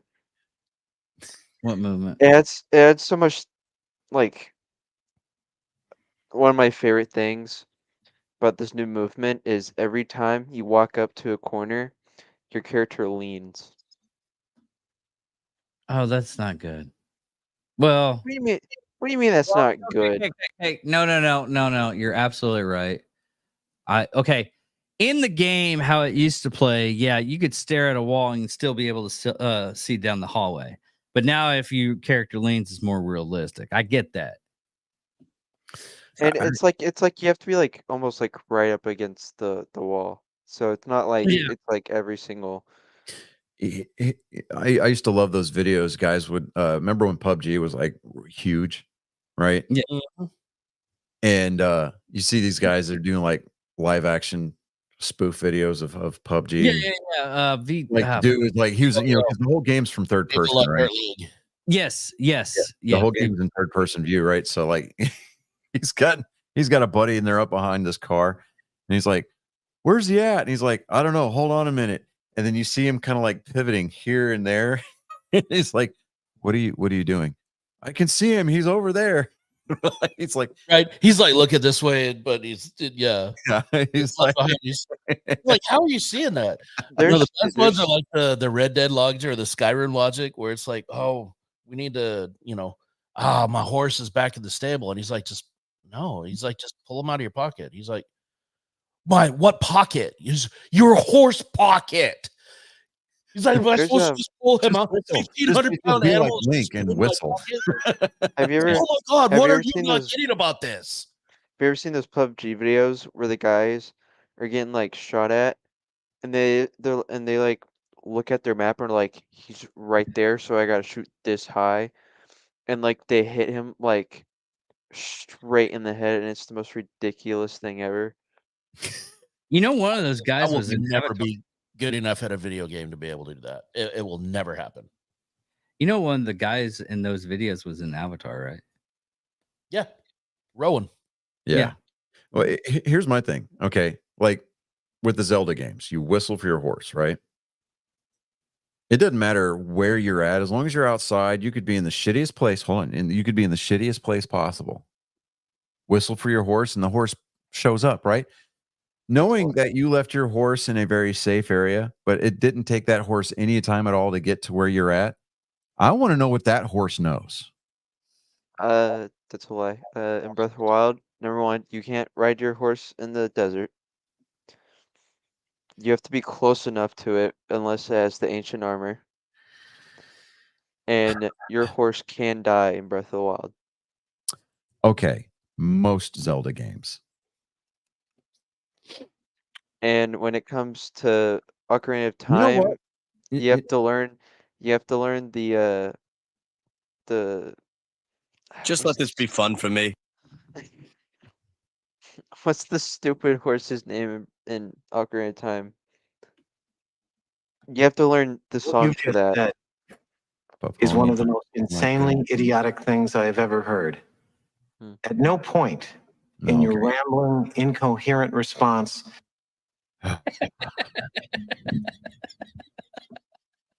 You know which game I'm actually excited for, and this is you guys. I'm probably gonna catch some flack for this because it's very dorky, but it comes out on Game Pass tomorrow, and that's the Space Trucker. I have been waiting for this game, You know what? I've been looking at that and I'm like, ooh. dude. I've been watching a lot of video play. But I downloaded all the free DLC for Power Wash Simulator though. Listen, Dude, the Shrek DLC when it that's comes good. out. that's gonna keep you busy for a while. That's Well, I'm working my way through the Muckington files right now. And I just got done cleaning the satellite dish or the satellite array. Mm. And so now I'm working on the solar power plant. Yeah. Fair. But Okay. I downloaded Midgar so that way I can clean Cloud's motorcycle. Oh, Nice. there's one game that I can't wait for it to come out, and it was on the day one Game Pass thing. The Expedition 33 game that's supposed to be coming to Game Pass. Uh-huh. It looks so cool. It's like it's a turn-based game, I think, but it's like magic. Yeah. See, now if you want to help the older guys with their gaming experiences so we can stay on par with Colin, feel free to message us personally on Facebook Messenger, or if you have our phone numbers, text us the code to gift cards for various consoles. I mean, that'd be pretty preem right there. Right. You know, I'm just kind of saying. I mean, wouldn't be. Next Gundam game that's coming out looks pretty cool. I can't wait to see some stuff for the Borderlands 4. Yep. I mean, as long as they don't as long as Borderlands 4 doesn't go all Sigma like Borderlands 3 did. That was I like Borderlands 3. Wait, Colin, did I use Sigma in the proper context? No, and never say that word again. It was okay-ish. It's not all rizzed up enough to do that. Yeah, no, I mean, It just the DLCs were lacking for me. Because that was the whole thing with like Borderlands 2 was the DLCs. Because you had the Torg one and Tiny Tina's Magic Castle. Dude, Tiny Tina is probably one of my favorite characters of all Borderlands. And they ruined the whole thing in Borderlands movie. There's actually a video. I mean, it's not like the Borderlands movie went gangbusters. It only lasted a week in the theater. So, yeah. What's strange is they made a video. It's like, who's the main people that made Borderlands? Gearbox. And well, they had a video where the president of Gearbox is like, the movie that we made tanked. It's horrible. I was like, yeah, but what of our sales on Borderlands right now? Well, they're through the roof. And the DLCs, well, they're through the roof. You made a horrible movie so people would start playing the game. Yeah. And then you think about it. It's like that episode off of King of the Hill where she goes into the room. She describes the whole room as is like, oh, everything's white, black, and red, just like the Nazis. And your friend looks at you like, oh my God, she's absolutely right. Oh my God. And both of our heads are exploded. And it makes sense. How many good video game movies have there been? You know what's funny about that statement is David and I, we got in the car on Saturday to go to the range, and I'm sitting, I get into his car, and I'm, bear in mind, David drives a Volkswagen. Yeah. But the interior of his car is mostly black, white, and red. Mm-hmm. Yeah. Yeah. We remember their years between 1939 and 1945. Yes. Volkswagen People's automobile. Yeah, the people's car. And it's pretty sad that there's at least 4 or more good video game movies. The best one as of late. Video game movies. And there's only like a couple. I mean, even the TV series. You got Fallout and you got what was the other one that was really good? Oh, The Last of Us. Last of Us versus Fallout. There's the Super Mario Brothers TV show. So, I mean, yeah, that introduced America to the term Paisan. Yeah. So, but yeah, no, I mean, yeah. Well, the more recent, the series Mario Brothers movie, the animated one, that one, great. It had True, so that many, was like, actually really good. Had so many good little like references. And they used to like put in codes and stuff for the game. Yeah, I'm so excited for Amazon is just so good. I'm so excited for Keanu Reeves' Shadow the Hedgehog. Oh yeah, that's right. Oh yeah. I mean, usually when you go video game to movie adaptation, it's not that bad, with the exception of an entire franchise. We're looking at you, Resident Evil. Hey, listen, the first Resident Evil movie is not completely terrible. It wasn't, chunk everything into your bucket. Fair enough. This new one made no sense. But when you go the other way, when you go from video game to movie adaptation, I mean, when you go from movie to video game, horrible. Even the first With Hitman. the noted exception. Deadpool video game. Yeah, I Hit- mean, well, Deadpool was not based on a movie on the movie Okay. franchise. It was based on the IP itself. GoldenEye. Well, yeah, was the but like, exception. Yeah, GoldenEye was the one exception. And Mad Max. Oh yeah, True. I know. Mad Not Max is necessarily actually based on. I mean, it's based on the lore more than it is on Mel Gibson's character. Yeah, but in my opinion, my humbled, fair. illiterate opinion, it is. I mean, it is canon when it comes to Mad Max. It's right there for this particular genre of. in that the story in that game as it plays out is considered canon. Yes. In that universe,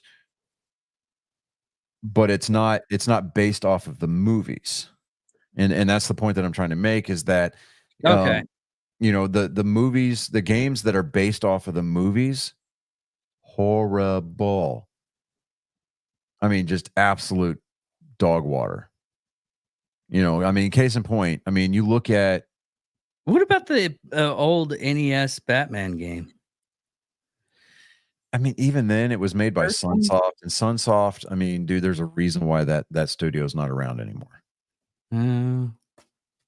Okay, It was halfway decent. What about ET on Super Nintendo? ET on Atari, you mean? Or Atari, there you go. I mean, you want a game? The only notable games that were based off of movies that remotely had any kind of success, like the Super Star Wars on Super Nintendo. But that game was so glitchy. I think that it became popular because of the glitch, right? Yeah. The glitches. Like if you hit a certain sequence of buttons, it wasn't necessarily like a cheat code, but it enabled a God mode where you could like walk through the floors.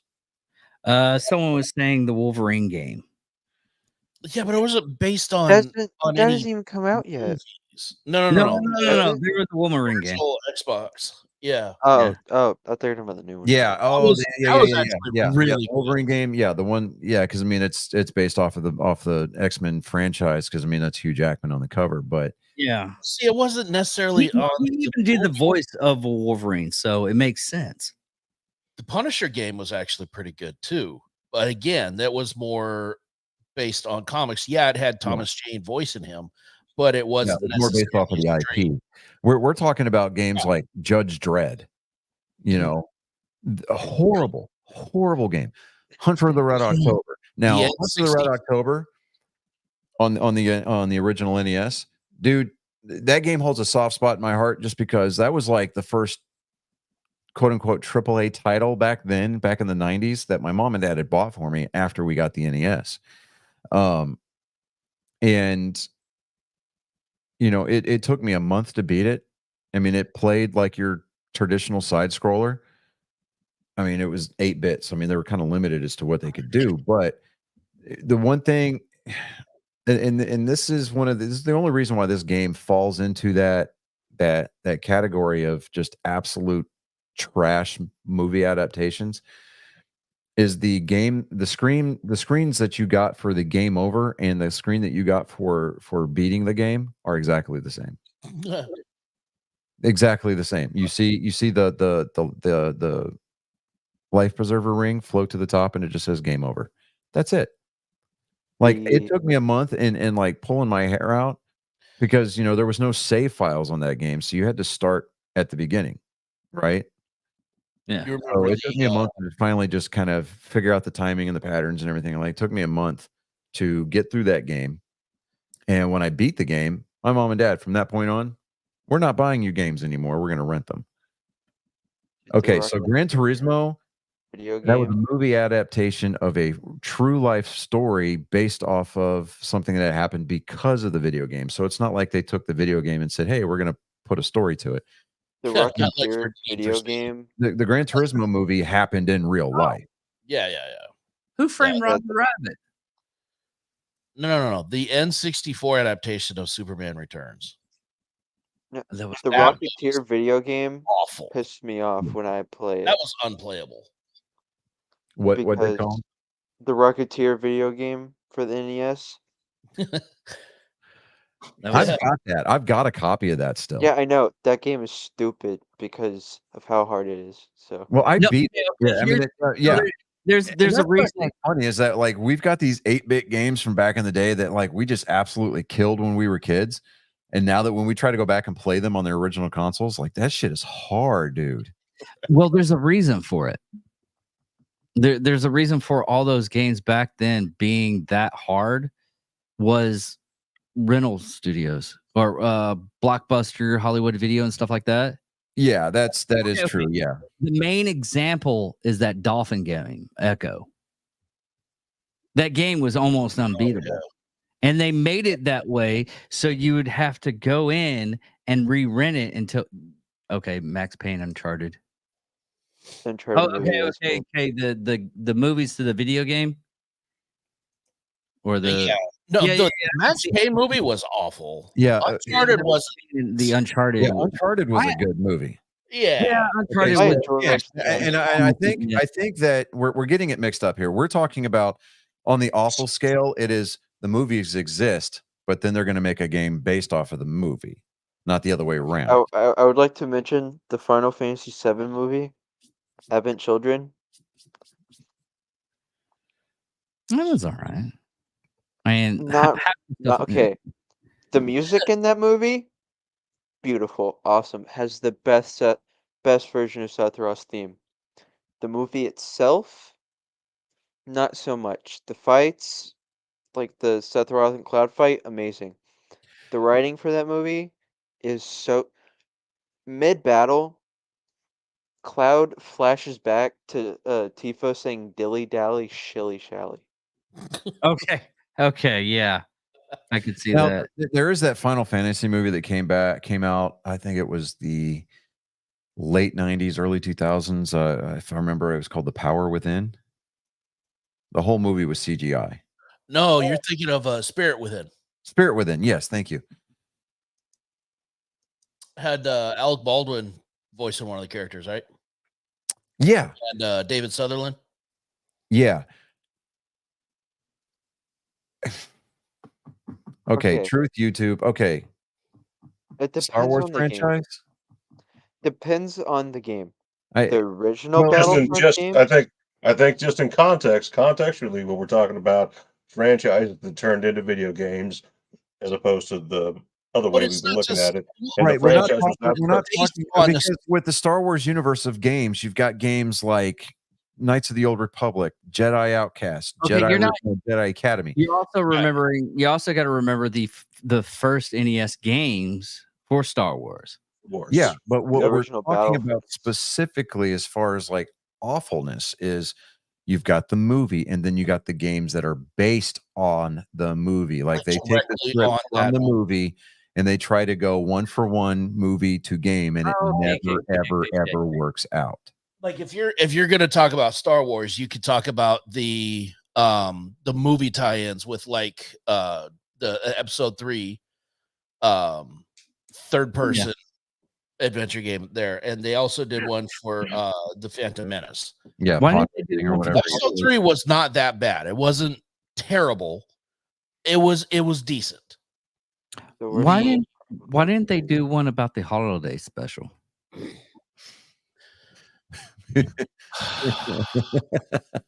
How do you put a piece of shit? Because on unlike 1930s, as a 1940s Germany, the meth budget for the studios was not that high. Okay. Yeah, Tim- how do you?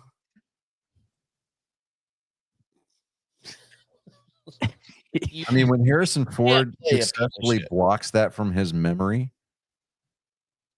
to Oh, my yeah. knowledge, I think Harrison Ford had the holiday special removed from his IMDb listing. Yeah, exactly. I wouldn't want to be attached to that thing either. No, I mean, because anytime somebody asks him about that in an interview, he goes, "What are you talking about? I don't know what you're talking about." Yep, Like he disavows having any involvement with that. as well he should. I love the Robot Chicken version of that skit where it's like, you know, Han gets to meet Chewie's family. Like, you know, the door opens and they're all wearing clothes. So you've been And naked this whole You've been time? naked this whole time. He's like, I love you. It's like they're all talking normal. Turns out he's like fucking Down syndrome the whole time. Down syndrome and gay. Yes. Oh, it's fantastic. Okay, here's some good movies. Alien Isolation is a really good game. It's based off the Alien movies.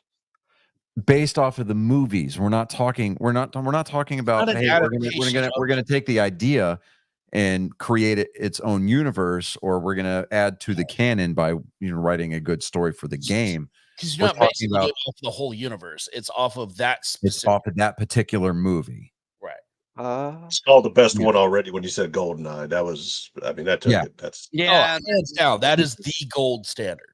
yeah, Yes. that is the gold standard. Now, one game I did enjoy, it was a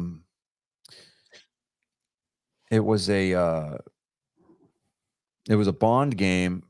I think it was, World is not enough. yeah. Yeah, Or it was like it was like you're playing through a movie, but it wasn't like an official Bond movie. Well, they had. Oh no, you're talking about. It came out. Oh, what was it? Secret Agent. Something like that. Because it came out in. Agent Under Fire. There you go. There you go. Yeah. Set in the Bond universe, and it was supposed to be like a playable movie. Yes, but Yeah. it Okay, wasn't then tied into any specific James Bond movie. if we're Now- talking about games that are based off the movies, like not like directly copied, almost all the Lego movies for a good portion of they're the not. Lego movies. I don't think The, that Le- I the don't Lego think- video games. Right. The Lego video games. I don't think you could base those off the movie. The Sure, Star I mean, Wars Added to them a lot and embellished on them, but Star Wars Lego video games. They're pretty much a yeah, good those are copy really of it. fun though. I'll allow that because Yeah. it is true. It's not so much that it was, and that's the thing. Is like, do you go for? I mean, are you going for a shot-for-shot remake of the movie, or are you going for playability? If it is it fun to play, and Yeah. does it stay true? Kind of like it has the spirit, I guess, of the movie. I'd Yeah. say absolutely written those function type thing. right. Yeah. Because Yeah. they got like DC, they got And I- Marvel, they got it's a plethora of Lego movies. Right. Well, I think that's where a lot of the studios fall into that trap, is that when they're doing a video game adaptation, Mhm. is that they're trying to just do a shot for shot remake of the movie where you're playing through the movie. And it's like, I can go watch the movie. I don't need that. That is true. Now the one now South Park games. now along the lines of James Bond games based off specifically one for one from the movies. Yes, there is GoldenEye, but the one game that I truly enjoyed as far as like storyline was concerned was From Russia with Love, Okay. Yeah. because they recreated the movie chronologically from opening shot to end credits, and you played your way through the movie. Yeah. And Sean Connery did the voice of James Bond for the game. Right. Yeah. Oh, dude, that game was so good. Because it came out for the GameCube, the PS2, the original Xbox, and I think PSP. But oh, dude, it was so good. And then I mean, you've got there was one. It was James Bond 007, Everything or Nothing, and it was based off of the Pierce Bronson Bond. But it was Okay. its own story, but it was never a movie, but Right. it was a Bond story. That game was actually really enjoyable. Right. Well, this guy See, has, it's has a point. This guy has a point Yeah. though. The See, Beavis you're and bringing in Butthead, this- South Park, the South Park? Simpsons. Okay, Yeah. South the Park. games the were vi- amazing. They The took South and Park that was video games. that was a good way to do those interpretations there, because you're taking the concept of an arc within the cartoon itself, and then you expanded upon it so that you weren't necessarily doing a shot-for-shot remake, but you took the concept of the episodes and then made You it took a footnote and made a story arc out of it. correct. Yes. That I mean, was when you do it like that that, was the correct way to do yeah, it. when you do it like that, that's great. And they did them brilliantly. They Yeah, were but And you know what? the horrible ones, with the exception of maybe a couple, Yeah. the horrible game adaptations are when they try to do the one for one. And Yes. that's the one that I have the problem with, because it's like, okay, you know, to me, that's where you get these studios that I mean, they're behind schedule for their AAA projects. Oh, you've got this movie that's coming out. Here, we're going to do a game based on this movie, but we're not going to watch the movie before we make the game. Right. You Well, know, you and- still have the vice versa on that too, because look at, I mean, one of the worst video game movie adaptations, not including Super Mario Brothers, but Double Dragon. Double Dragon was based not on the game itself; it was based on the IP. Right. Yeah. Okay, and you know, before anybody in the comment sections has a chance to pipe up about it, And he froze. He was trying was to make legit. it was Back in the legit. days when we had WrestleMania and Double Dragon and WrestleMania were always backed up. And look at Johnny's face. He knows I'm right. That's why he's not saying anything right now. my second monitor just Thanks, Chad. We love you guys. Yeah. okay. Hilarious. Hold on. I'm going to make an argument against all the stuff that you've been saying. Oh, really? There we Oh. go. There we go. Are you Like, sure he's oh. going to let you have that argument? Or are you just going to put it underneath the rug? What argument? What are we talking about? Well, whatever you're saying. I don't even know what you're saying now. We were talking I about. was starting, and then my monitor fucking crapped out on me, and Yeah. my Ethernet adapter is attached to the monitor, so I'm like, Oh, okay. Yeah. Okay. all right. Well, So here's another thing. Have you ever played the arcade version for the Simpson games, the South Park game? Well, even Beavis and Butthead, well, I think this person is talking about those games. yeah, but even- those are stories within the IP. They are stories that are within the established universe. No, They're the not- arcade they're not- games. The arcade Yeah. games. The arcade games were just like they were all over back in the day, because the Marvel had one for the Avengers, the X-Men. They were basically all the same game, but you have different characters. Yeah, they And- were all side scrollers, and they were semi-fighter games. Yeah. Yeah. Yeah. That's, I mean, those all are basically the same Oh, game. what in are my the names of those games? They're called platformers. Yeah. So yeah, Two Um, platformers. I didn't know they had a name. yeah. I mean, There's different. platformers and then there's 2D platformers. Yeah, then there's 2D. So I think specifically you're talking about the 2D platformers, because like the original X-Men game, that was an arcade game. It was a side scroller from left to right, and you could tag in. You could pick between two of the different mutants, and then you could tag in. Like one was sucking, so you could hit the tag in button, and then like if you're playing as Wolverine, No, you could no, have no, no. Those are the fighting games. no. There was the 2D platformer did the same thing. I mean, we go back to Could the you? arcades, and we had games like we had Double Dragon, we had WrestleMania, Yeah. we had No, the ones I'm Street talking about Fighter. is- well, okay. On the console, you had like Homer right here, Marge right here. Well, I can do it on the thing. You had like Homer right here, Marge right here, Bart right here, and Lisa over here. You had to choose which controller to go to. And that's the character you play throughout the whole game. Those types of games, because they made them from like Simpsons, they made them for Teenage Mutant Ninja Turtles. They did it for Mhm. South Park, Beavis and Butthead too, all those games.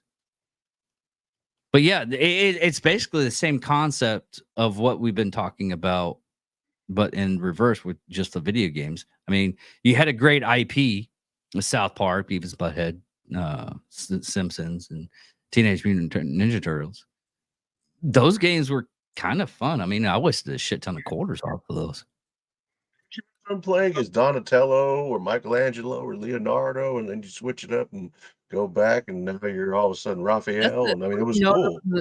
that was the arcade too. But yeah, Yeah. I was Michelangelo. He had like the best long defense. That and Donatello. I mean, but they were all fun to play with, and it was cool to switch them up and be able to do things. But there again, that whole arcade experience, some of the younger generation will never have that chance to live that. Maybe I'm wrong. I hope I am, but that was awesome. That was like, bam. Yeah. Had our own little nerd community right there in one place. It came out when I was in the Army, but Die Hard had an arcade game. Yes, it did. When you went up the building. And it was, Yeah. he went up the elevator shaft, and you had to dodge falling helicopters and elevators. And I'm like, Oh yeah, that when thing. did that fucking occur? You know, I mean, what did I miss that scene? You know, like what the fuck, dude? That's. I mean, I know we said that we didn't want him doing a shot for shot remake of the movie, but you also want to have something at least related to the movie in there. Yeah, Well, I mean, you there imagine are certain And things. you're gonna embellish and make stuff up. Like, don't. Yeah. There's certain titles, certain IPs, they don't need game adaptations, and vice versa. They don't need live action adaptations. Well, okay. We're looking at you, Dragon Ball Revolution, but What about the T2 arcade? There's this one Dragon Ball movie. It was live action, and Goku's in like high school or something. That was horrible. Yeah, he that was was a horrible yeah, Dragon Ball Revolution, right? Was that Revolutions? Yeah, Yeah. yeah. Yeah. It was the only live action they did. I mean, I to its credit, I think it lasted a month longer than Borderlands did in the theater. Yeah. Could have been the Death Note. I'm not even Dragon Ball Z fan or Dragon Ball fan that much, but I felt the hurt. I like Dragon Ball a lot. I have manga, so Yeah, we're good and fine with that. But what the hell, man? I mean, balls for those. I'll tell you here. How about this one? One good, that's actually well, no, a good portion of the Dragon Ball Z movies just aren't canon. So Yeah, smartest see, company of and them that's, all, that's though. one thing too. Geniuses. That's an argument that I love getting into, especially being a Star Trek fan. It's like, what's canon, what's not canon, what's alpha canon, what's beta canon, and you know it. Okay, so like case in point, that is a where you get a lot of the fan base. They write fiction that's better than what the studios are producing. Like there's a fan made Star Trek movie coming out. It's called Farragut Forward, and it's got a lot of the studio actors that have played established Star Trek canon characters, and they're being brought in, and then there was a Star Trek fan movie called Of Gods and Men, or Of Gods and Men. And I mean, it had like Nichelle Nichols in it. Oh yeah, it had like well-named actors in it. Yeah, I mean, it had also- it had the actual actors playing their parts in this movie, and CBS Studios dropped the absolute hammer on this. Unless you've got a hard copy of it somewhere, or you can find a pirated digital copy of it, it's nowhere to be found. Yeah, it was the same with that that Power Rangers fan film that came out a bunch of years ago, and it had with Bryan Cranston in it. No, it was James Vanderbeek and oh yeah. Remember that one? And it was fan fiction, and it was fan made, and it was dark as shit, dude. Yeah, it was awesome, and they kibosh on that quick. But it got really popular. It was in the early days. Fan hammer on it hard. It was in the early days of YouTube, and they absolutely just wiped it off the map. I mean, it was killing. I mean, it was probably it was one of the first, like the more highly monetized videos on YouTube in the early days. Yeah. And then Saban came out, was like, no, nay, nay. There's this thing now because of that Star Trek video is it can be fan made because a lot of fans make fan fiction, especially with videos and everything. But it has to there's laws now of how much you can use the IP as free. Like it has to be under 30 minutes. It can't be more than 30 minutes. It can't have the actors that are portraying in those movies because some of them were like, you know what? I always wanted to try that. Let's go ahead and try that. And you're paying me this much? Yeah. Let's see how it goes. You can't be a legitimate actor within the franchise that they're using. There's a web series out there. Yeah, there's a web series out there called Star Trek Continues. And I know I'm going to butcher this guy's name. Vic Mignolia. Anyways, I met him at a Comic-Con like years ago. And he still does it. And James Doohan's son plays the role of Scotty on that show. Star Trek Continues had Grant Imahara from Mythbusters. He played Sulu on Star Trek Continues. Because he was a huge Trek nerd, and he was like, "Oh yeah, this is great." And they actually had the backing of CBS Studios because it was taking place in the original series era. They were continuing the voyages the last 2 years of the 5-year mission, because the original series, when it was on TV, it only ran for 3 seasons before it got canceled. So there was like a 2-year gap there, and so they were. They came to CBS Studios like, hey, we want to do this. We want to do those last 2 years. We want to put this on YouTube, kind of a thing. And CBS Studios was on board with it.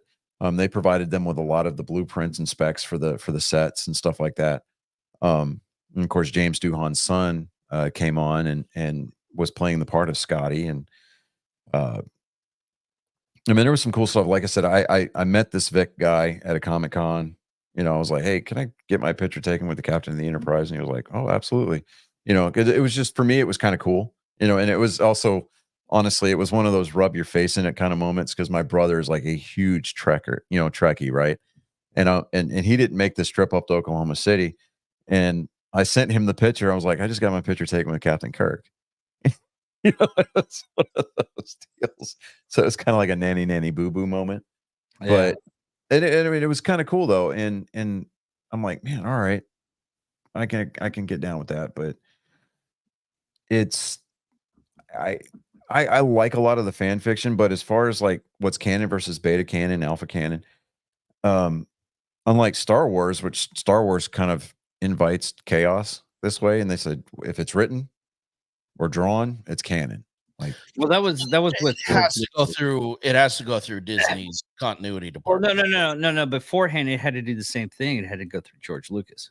yeah, but they weren't necessarily like, oh well, that, And he liked the imagination of all that stuff. yeah, he did. There was no set. Basically, George Lucas was the harbinger of all things canon. If he said it was canon, it was canon. That was it.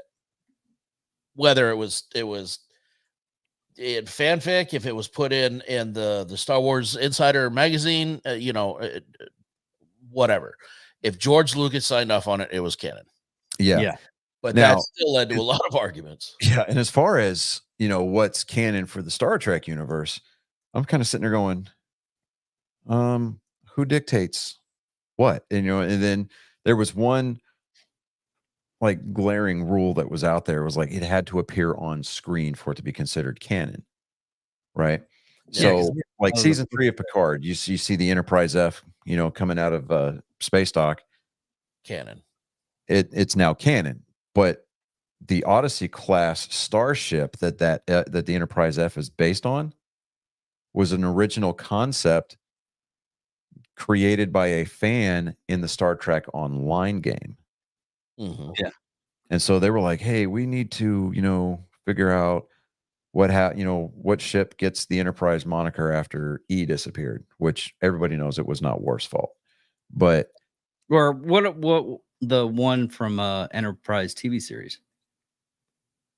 The USS Enterprise, what was like the G? NX-01? The one that was like from the future.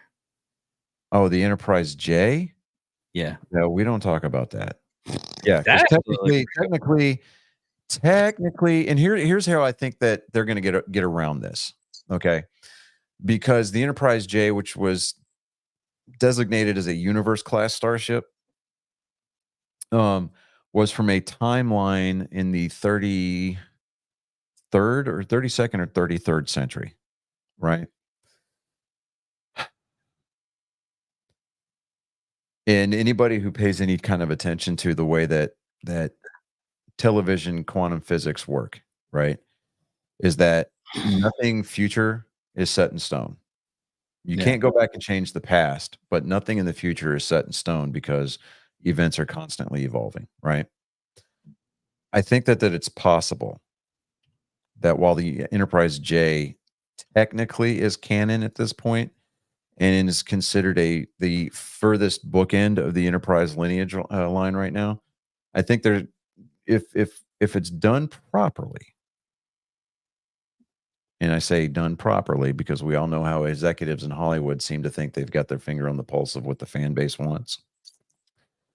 I think that it's possible that they can retcon the existence of the Enterprise J. Mm.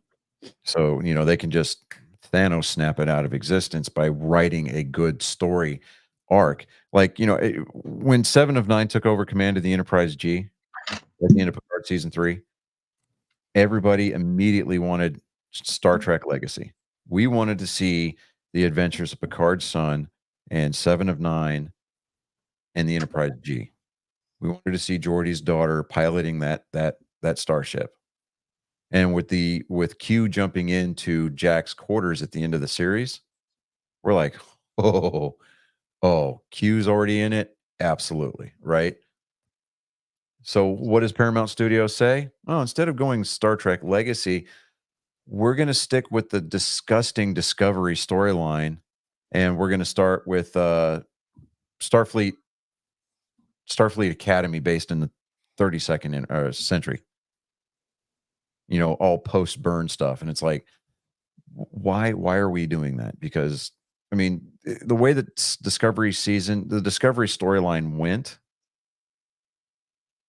it's just kind of like it doesn't make any like chronological sense as to where it plugs in.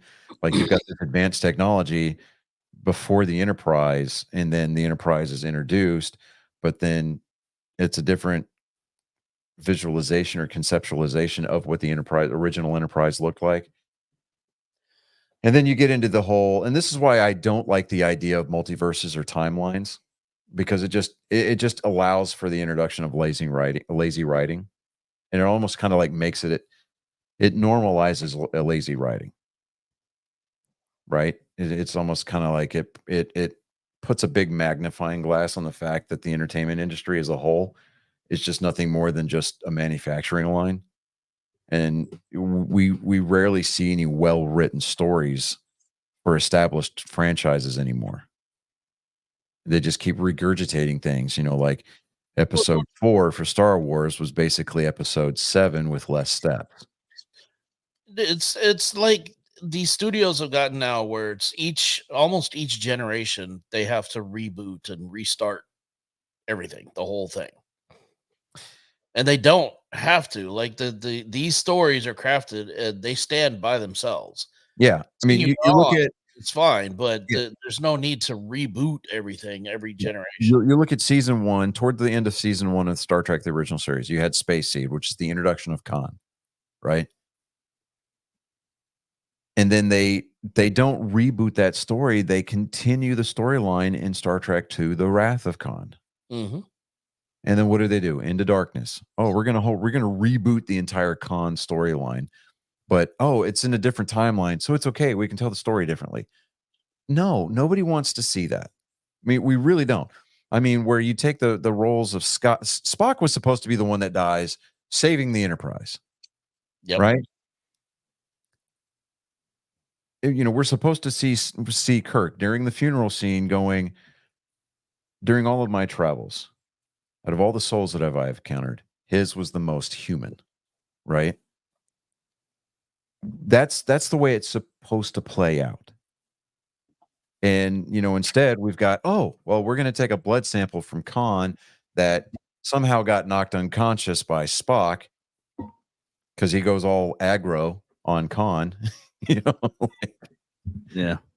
And we're going to take a blood sample from Khan, we're going to stick it in Kirk, and now all of a sudden Kirk is an augmentee.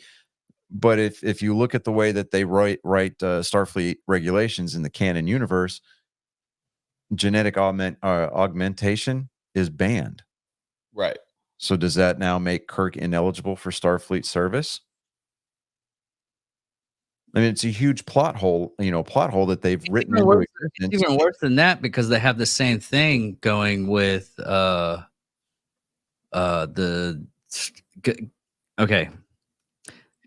Is the Star Trek First Contact, or not First Contact, but New Worlds part of that canon? Star Trek Strange New Worlds it's supposed to, I honestly, I think it takes place in an alternate timeline. I think it takes place in the Discovery timeline, because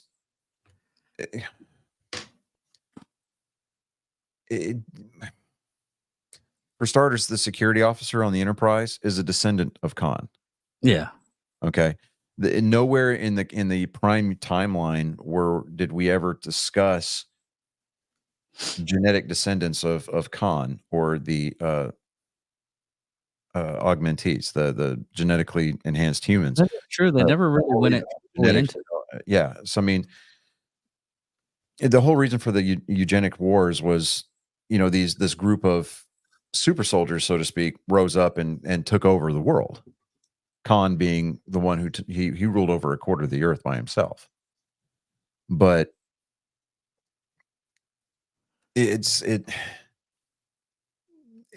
I hear there's two different arguments as far as Strange New Worlds is concerned. One, that it takes place in the Prime timeline, which I'm like, I'm okay a little bit. The storylines and the way that they present modern day issues within that show, I like the way that they do it a lot. It's almost like they're kind of like on par with season 3 of The Orville. Do you remember how Seth MacFarlane would address things like transgender and sexual orientation,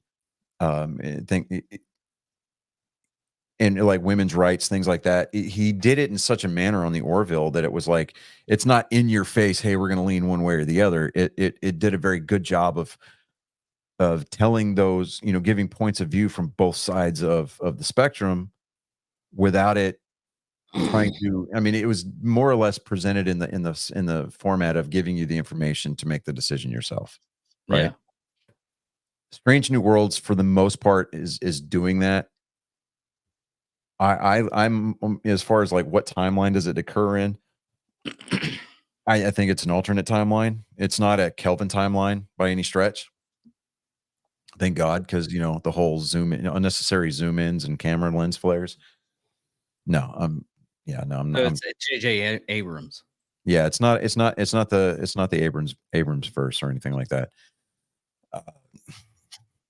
Like at the end of Star Trek Beyond, they introduce the Enterprise A, but yet they're still in the original series, supposed to be in the original series era.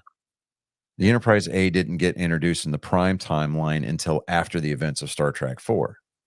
Yeah. When they went back in time, got the whales, and then came back and saved the Earth from the probe.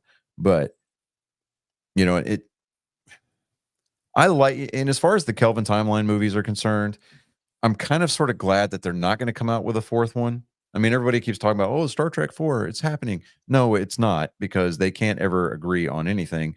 And then you've got the union rules for the Screen Actors Guild where once you've starred in a movie that makes over a certain amount of money, you're considered an A-list actor at that point, and by union rules, you have a minimum that you're supposed to be, paid to appear in a movie, right?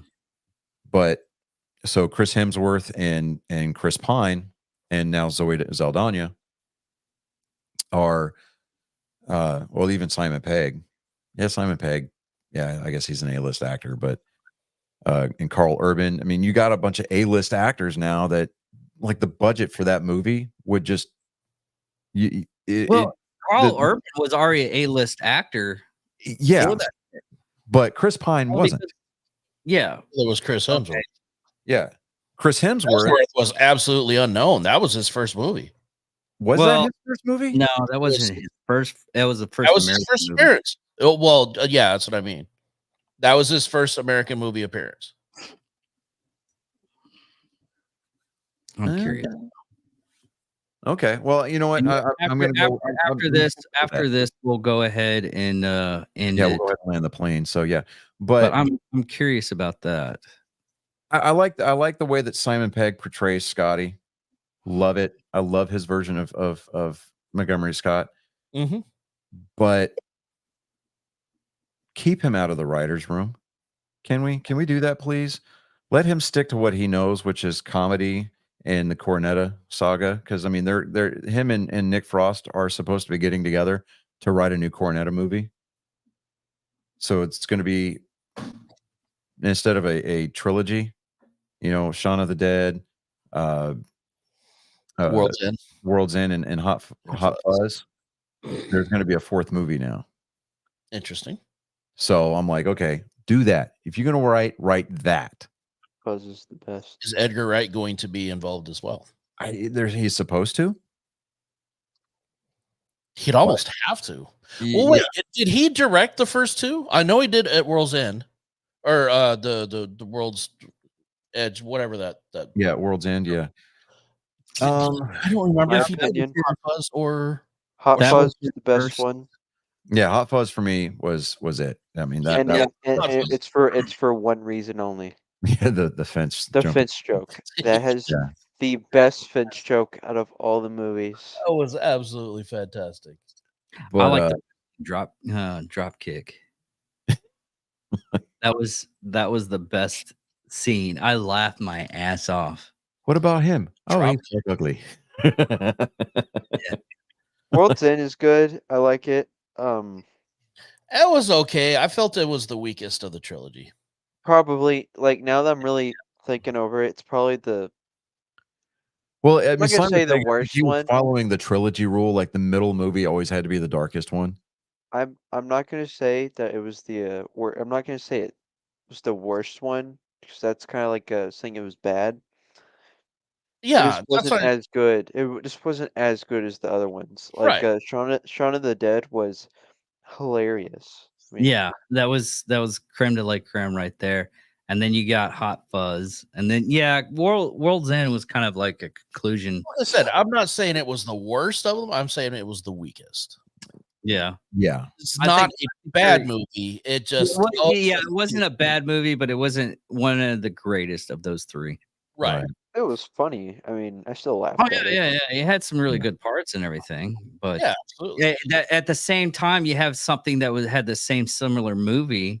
With what was it? Ben Stiller did a similar movie, the Neighborhood Watch, and it's basically the same movie that came out beforehand.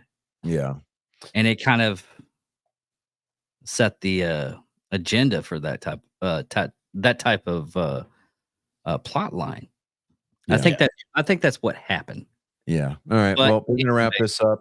So to kind of just recap a little bit, going back to the NFL segment of the show, if you want, go ahead and what David will do is he'll put our Venmo. You can mention us on X, Facebook, Instagram, All Angry Me Production. And if you want to be part of the football thing, what it is we're just raising money. And we, as the host, we're putting in $5. If you want to put in $1, hey, put in $1. Yeah, I mean, Like the panel is going to do $5 per person per week, and at the end of the season, the person with the worst records, he's going to they're instead of being shamed into submission, they're going to be the ones that pick the charity that we donate to. The only prerequisite that we have is it needs to be a veteran based charity. We're going to do all the vetting and everything like that. We're going to have a list. Chris is going to compile a list for us of certified 501c nonprofit veteran organizations that we can donate to at the end of the season. But if you as the viewer want to chip in, just shoot us a line on any of our social media platforms. Yeah, and it'll be strange because I'm using a Venmo with my name on it, but I don't even touch that. Yeah, and as far as transparency is going to be concerned, we will provide screenshots of all the transactions and everything like that. Yeah, we'll put them on. I mean, we'll be completely transparent about it. It's nothing shady or shitty going to be going on about it. I didn't get to do my picks for this week. Well, the picks from last. Yeah. Yeah. So we did the picks a week early, so we got them out of the way. You know, we can. Your picks are in. Yeah, your picks are. Okay. But yeah, so if you want to donate to that, reach out to Dave on any one of our social media platforms, and we'll get you the Venmo address to donate to. But yeah, it's going to be fun. We just decided to kind of change the format for our NFL picks up this year, and this is going to give us an opportunity to respectfully disagree with each other as far as our picks are going to be concerned, that kind of a thing. So it'll be a fun season to watch for sure, and definitely one that will be enlightening as far as our ability or inability to play fantasy football, kind of a thing. So there you go. And if this goes well, we might who knows, we might even start an Angry Me. Yeah, we might. Yeah, I mean, depending on the season, yeah, that's a great idea, Chris. We might start a fantasy league for next season. So yeah. I mean, for me, fantasy sports is what the guys who played, or what guys that made fun of the people who played D&D played when they were not making fun of D&D. And trust me, D&D players make fun of them because I did a lot. Yeah. So I mean, I did both, so I was catching it from both ends. Yeah. Giggity. Yeah, giggity. Anyways, thank you all for listening. Thank you all for watching. I'm David Dickerman. I'm Johnny Skelton. I am Chris Jacka.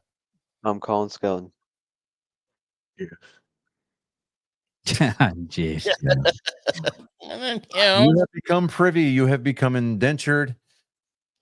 You become collateral damage, as it was stated earlier by the great Master Chief. But in the words of the great late pirate Bearded Clam, scissor me timbers and